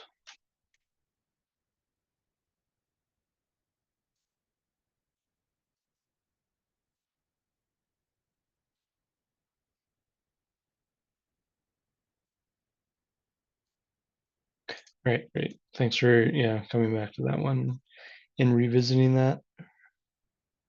All right, let's keep going. So The statement here for that section still stands. 604.14, just quick formatting thing, Brandon. Looks like there's a space in termination there. Might need to get rid of.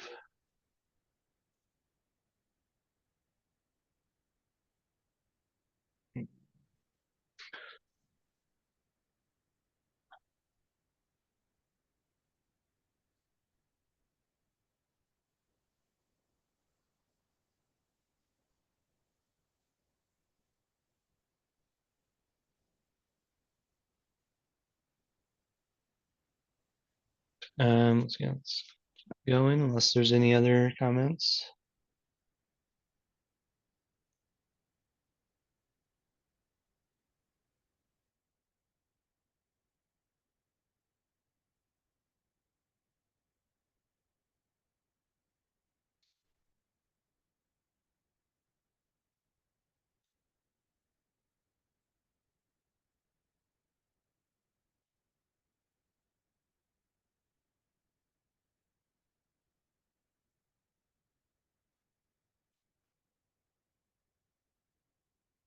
All right, let's see.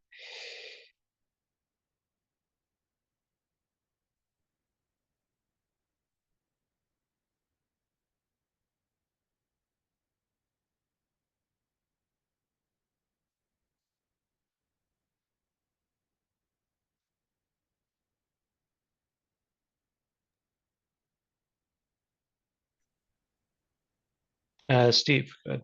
Yeah, 608.5 discharge piping. I think there was that's talking about the hot water heater component, correct, off TMPs? I thought we amended that in 2018 to say no coils, so you couldn't use flexes to hook those discharge pipes up due to the flow reduction coming out of that hot water heater because it's a safety device. I mean, I could be wrong, but I don't know if that's 2018 amendment or not. I gotta grab my code book, or 2021 or not. Let me grab my code book real quick. I do see in item 2 that it does indicate materials shall be straight rigid lengths only without coils or Oh, flexes. okay, Is that perfect. it? Okay, yeah. I just didn't see that. I'm sorry. No worries. Thank you.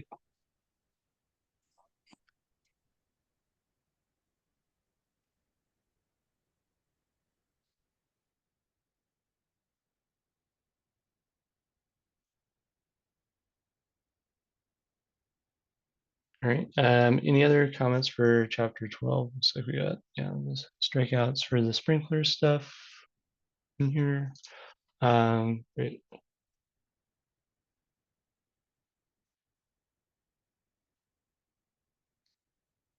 And then I guess if not, I'd entertain a motion to recommend retaining existing amendments. I'll make a motion to retain the amendments. Thanks, Steve. Is there a second? Second that. All right, second from Bill. Thank you. All right. So motion and second to recommend retaining existing state amendments for chapter 6. Any additional discussion? All right. Hearing none. All those in favor, please say aye. Aye. Aye. Any opposed? Okay. Motion carries. All right. All right. So we're getting close to 3, and just to confirm, Steve and Allie are likely to drop off. Is that correct? Yeah, I might be able to go till about 3:20. Okay. I'm just looking at my schedule. I just didn't want to drop off without giving you guys a heads up. Okay. Thanks.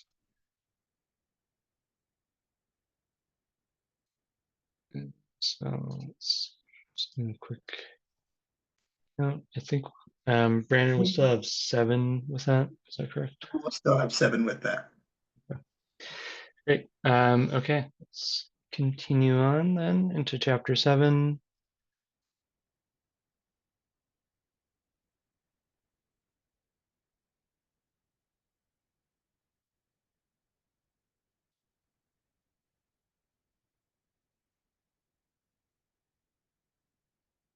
All right, and let's continue on through here.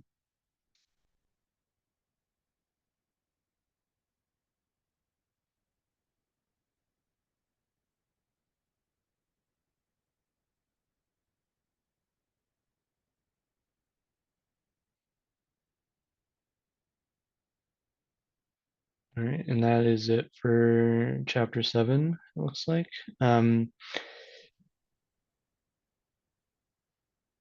Any- Chair, oh, good. I'll move to approve or keep the existing amendments. All right, thanks, Steve. Is there a second? Second that. Okay, second from Bill, thank you. All right, any additional discussion? Motion is to recommend retaining existing amendments to chapter 7.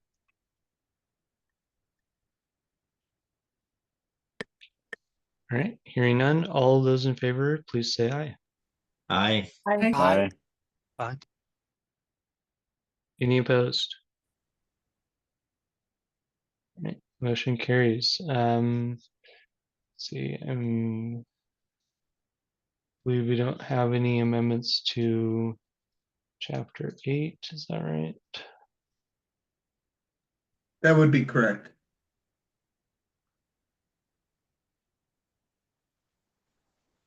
Yes, and then let's get into chapter 9 where we have the circuit vending amendment.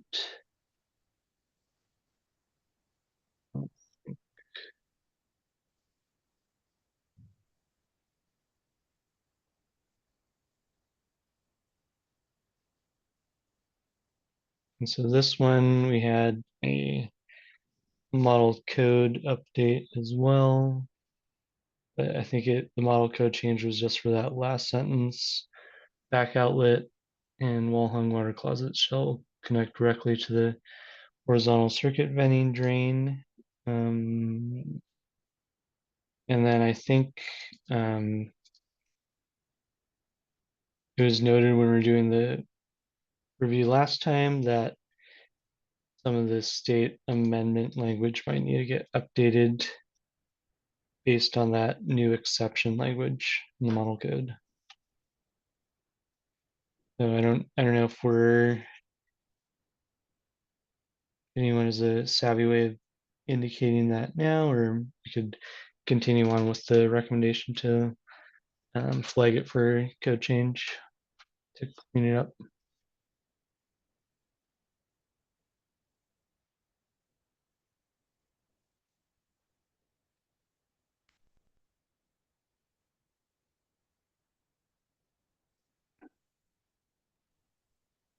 Ben, this is Steve. I think I'd flag that one, and I'd make a motion to retain the rest of the amendments and flag the 911.1. Okay. Thanks, Steve. Is there a second for that? Second. Right. I heard two, but I saw Bill. All right, thank you. Motion is to retain existing state amendment for chapter 9 and flag it for a code change proposal to integrate with model code changes. All those in favor, unless there's any other discussion, please say aye. I, Aye. I, Any opposed? Motion carries. All right. So again, chapter 10 doesn't have any, so going to chapter 11.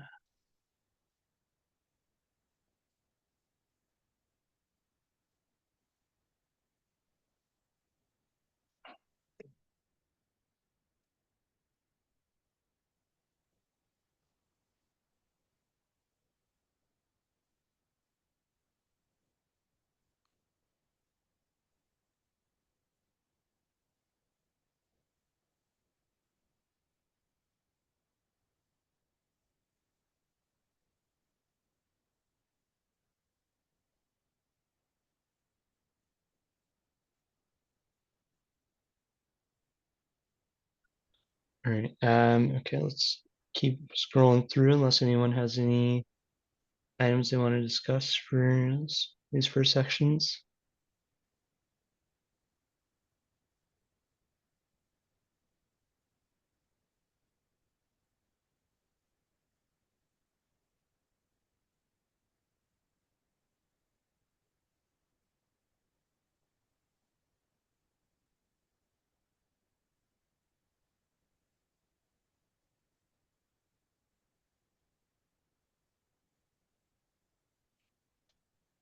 All right, let's keep going. Unless anyone has anything they want to discuss here. For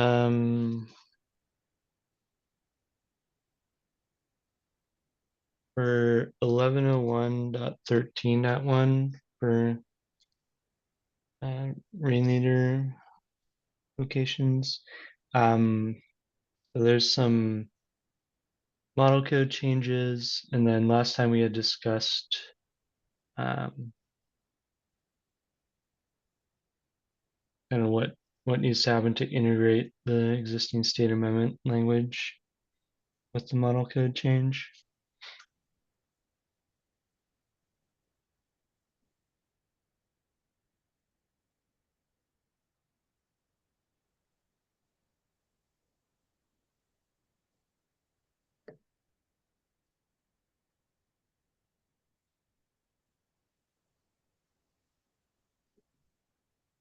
Are you saying the code change proposal here?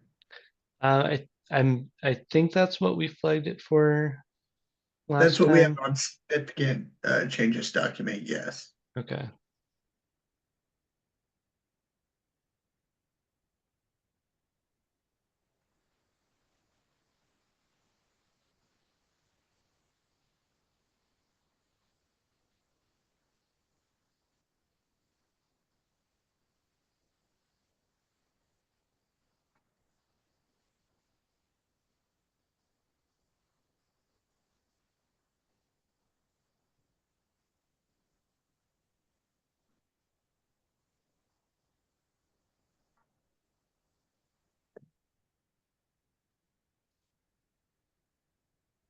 All right. Thank you. Yeah, let's keep going here. If there's any comments for these.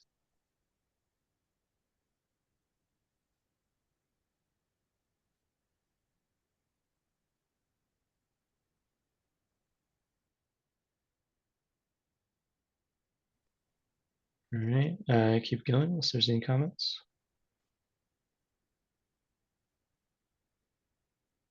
Oh, and then yeah, we get to okay, so that's end of chapter 11. Any discussion for chapter 11 amendment items? I move to retain all amendments. Steve, is there a second? Second from Brad, I think. All right, motion is to recommend retaining existing amendments to chapter 11. Any additional discussion?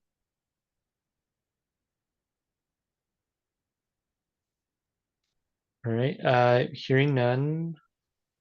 All those in favor, please say aye. Aye. Aye. All right, any opposed? All right, motion carries. All right, let's see. No chapter 12, so we go to chapter 13.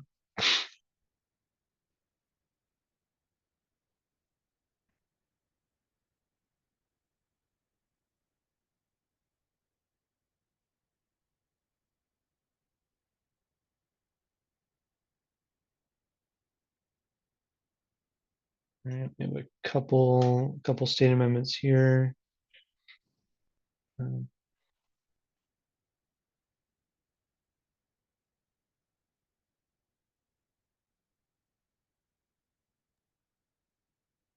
Mr. Chair, this is Steve. I move to retain the amendments. They've been standing amendments for the past at least 2 code cycles. All right. Thanks, Steve. Is there a second for that? Second that. Second from Bill. Thank you. All right. Motion is to retain existing state amendments for Chapter 13. Any additional discussion? Hearing none. All those in favor, please say aye. Aye. Aye. Aye.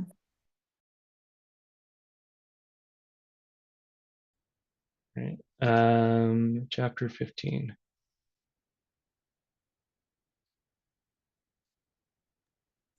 Mr. Chair, this is Steve again. So Steve. chapter 15 and chapter 16 are both the same component. So the office, the Department of Health is still continually working on their on-site services rule. Both of these basically are in conjunction with that rule, meaning you need to follow the Uniform Plumbing Code and the WAC 246, 290, 490, or the Washington Department of Health rules with regards to those different requirements, if that makes sense. So I think we're going to have to retain these. They still haven't published the rule, and it's been like 4 years. They're still working on it, I think. It might be out for public comment, but we still don't know what their rule is in order to amend those code sections to come in compliance with the state's rules. Does that make sense, Ben? Yeah, I think the background of that definitely makes sense to me. It essentially, we had to put it in there 2 years, well, that in the 18 code, because we couldn't amend anything. We didn't know what the state was going to do on both sections. Yeah, and like you see in the reference standards that WAC section is added to that as well. Yeah, correct. Right. Thank you, Steve. Is there a second for that motion for chapter 15, Second that. 16? Right. Second from Bill. All right. Any additional discussion for motion to recommend retaining state amendments for chapter 15 and 16? All right. Hearing none. All those in favor, please say aye. Aye. Aye. Aye. Any opposed? Right. All right. Motion carries. Chapter 17. Actually, this is last section we have. So that, yeah, again, this is state amendment to reference the WAC 246, 290, 490. Steve just mentioned. Yeah, well, this is on cross connection, but Oh, okay. yeah, they haven't come up with the number for the 15 and 16 yet. When I looked at it, I thought that was a reference, but it is not. They haven't physically come up with that reference. This has to do with the cross connection control requirements, the chapter 6 stuff. Gotcha. All right. Any discussion for this one, or make a motion to recommend retaining it? Motion to retain. All right. Thank you, Steve. Is there a second? Second that. Second from Bill. All right. Any additional discussion for this one? Hearing none. All those in favor of recommending retaining state amendment for chapter 17, please say aye. Aye. Aye. Aye. All right. Any opposed? All right. Motion carries. All right. Great. So that was great. We made it through the existing state amendments really efficiently. Definitely have a couple items that will need to be addressed via code change proposal once that window opens up. And let's see, just checking notes if there's any other items we need to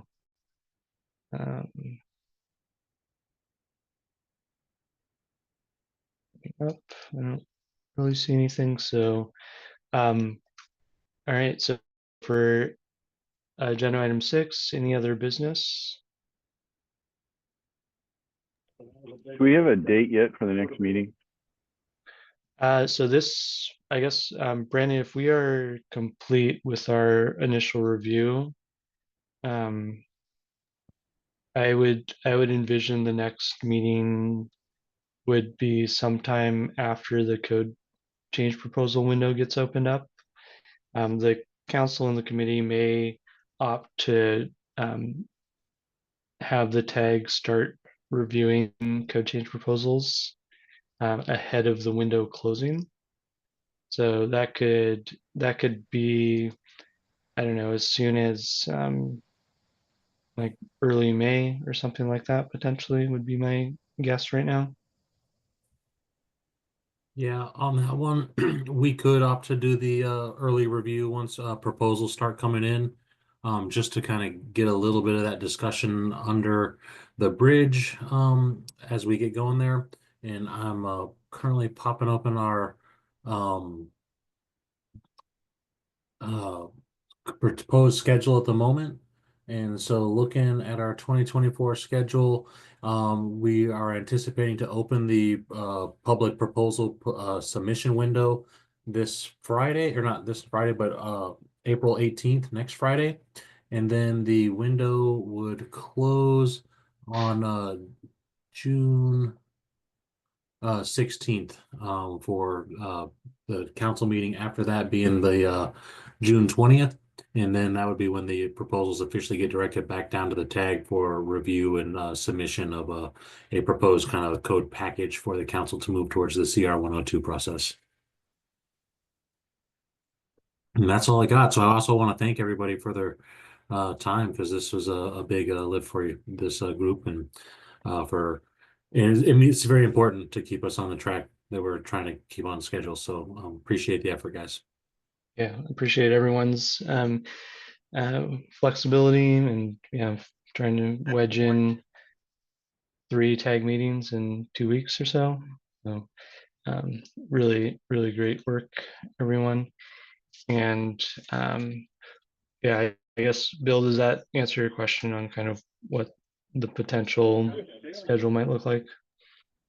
Yep, that'll work. I missed the first 2 because I was gone on vacation, so I just wanted to see if I can get a heads up on what's coming up next.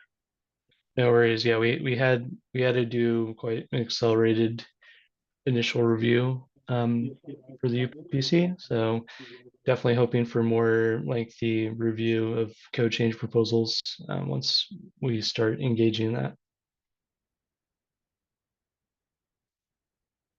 All right. All right. If there's no other business that anyone has, then I think we can officially call it for today. So thanks again, everyone, for working through initial review for the 2024 codes, and stay tuned for information on the next meeting. And you can always tune in to the council and committee discussion as the report will move through those bodies. Quick question. Will the list of items that need a code change proposal be published at some point? Are you meaning that document to fill out for code change proposals? We've been tracking items through the integrated draft that need potential proposals, and I was curious if that would be published. I haven't been keeping track myself, so.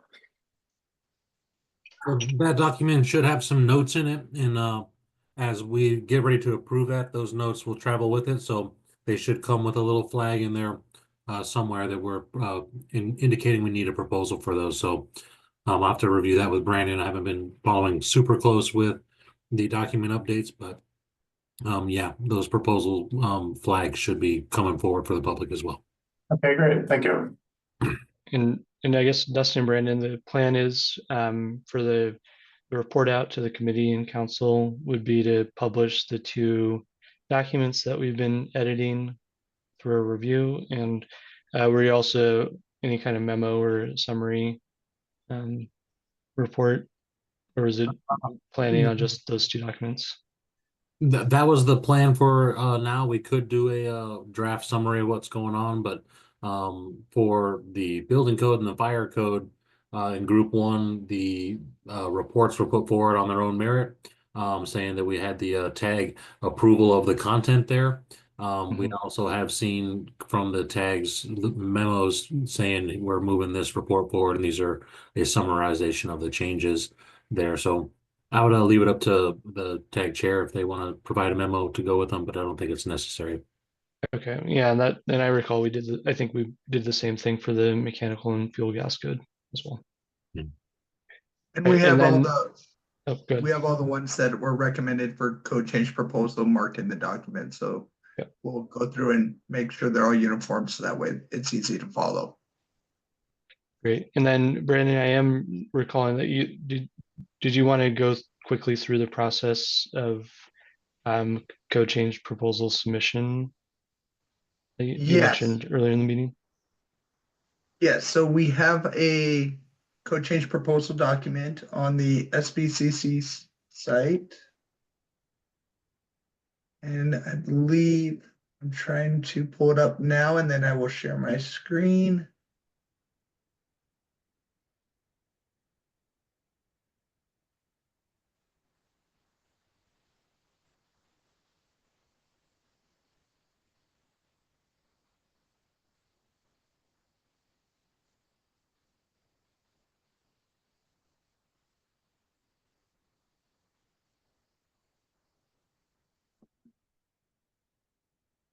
So here is the code change proposal document and the information of the proponent's name, whether it's state specific, local government, organization, or individual, needs to be filled out.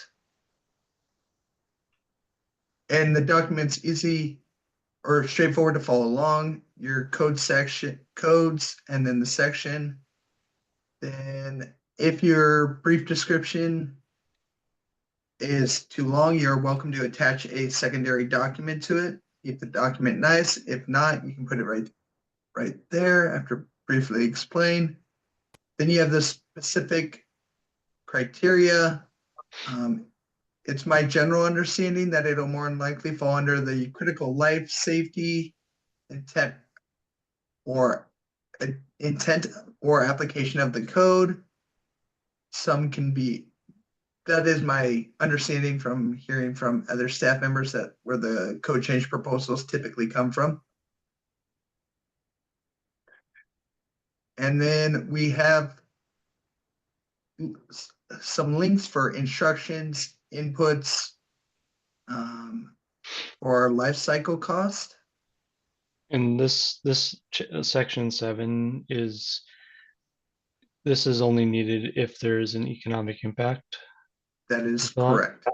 And then if you check no, I think you still have to fill out that first item. Yes. And then if there's a construction cost and you're able to provide that information, you have areas for that. And then you submit it to the SBCC email. And this can be found on the SBCC site under state codes and regulation guidelines, and then forms, and then it's right there at the middle of the page, code change. And I can email that out to the tag so that way they have a direct link to that page. Yeah, and I guess what might be helpful, and I might take a shot at this too and email you and Dustin, is to come up with a quick list of sections or areas that we had already flagged, and if there are folks that had indicated that they wanted to take that on for a code change proposal. And then if you go back up to the first page, my understanding is that the proponent could be the tag itself. Is that correct, Dustin? Yes, that's correct. Okay, so yeah, some of these, depending on what it is, could be submitted on behalf of the tag, and then indicated there in in the proponent, and then with the tag members indicated in the contact persons. So that would definitely be applicable for items that we've identified. But definitely want to coordinate on who will be tasked with writing these. So that may be coming out. And so tag members, look out for that via staff email. And we'll see if there's any interstitial meetings that need to occur to help with that development process. If there's a quorum of tag members that are wanting to be present for that. All right. Okay. So I think that's it. Dustin, Brandon, anything else for this one? Just I guess one more talk. Some of the links in there for life cycle cost analysis. Go to an OFM spreadsheet from 2015. This is something that is no longer hosted on an OFM website.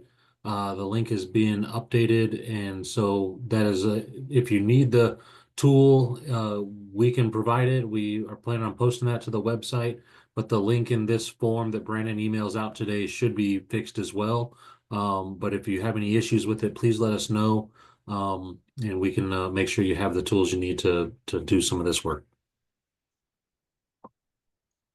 All right, thank you. And it's not the only tool you can use for that as well. I'd like to point that out. If you have another life cycle tool you'd like to bring to bear on it, you can do that as well.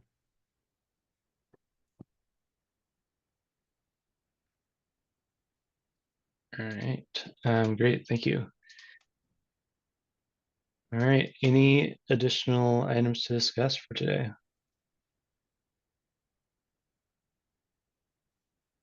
All right, with that, I think we can adjourn the meeting. Thanks everyone again for your time today and past couple weeks.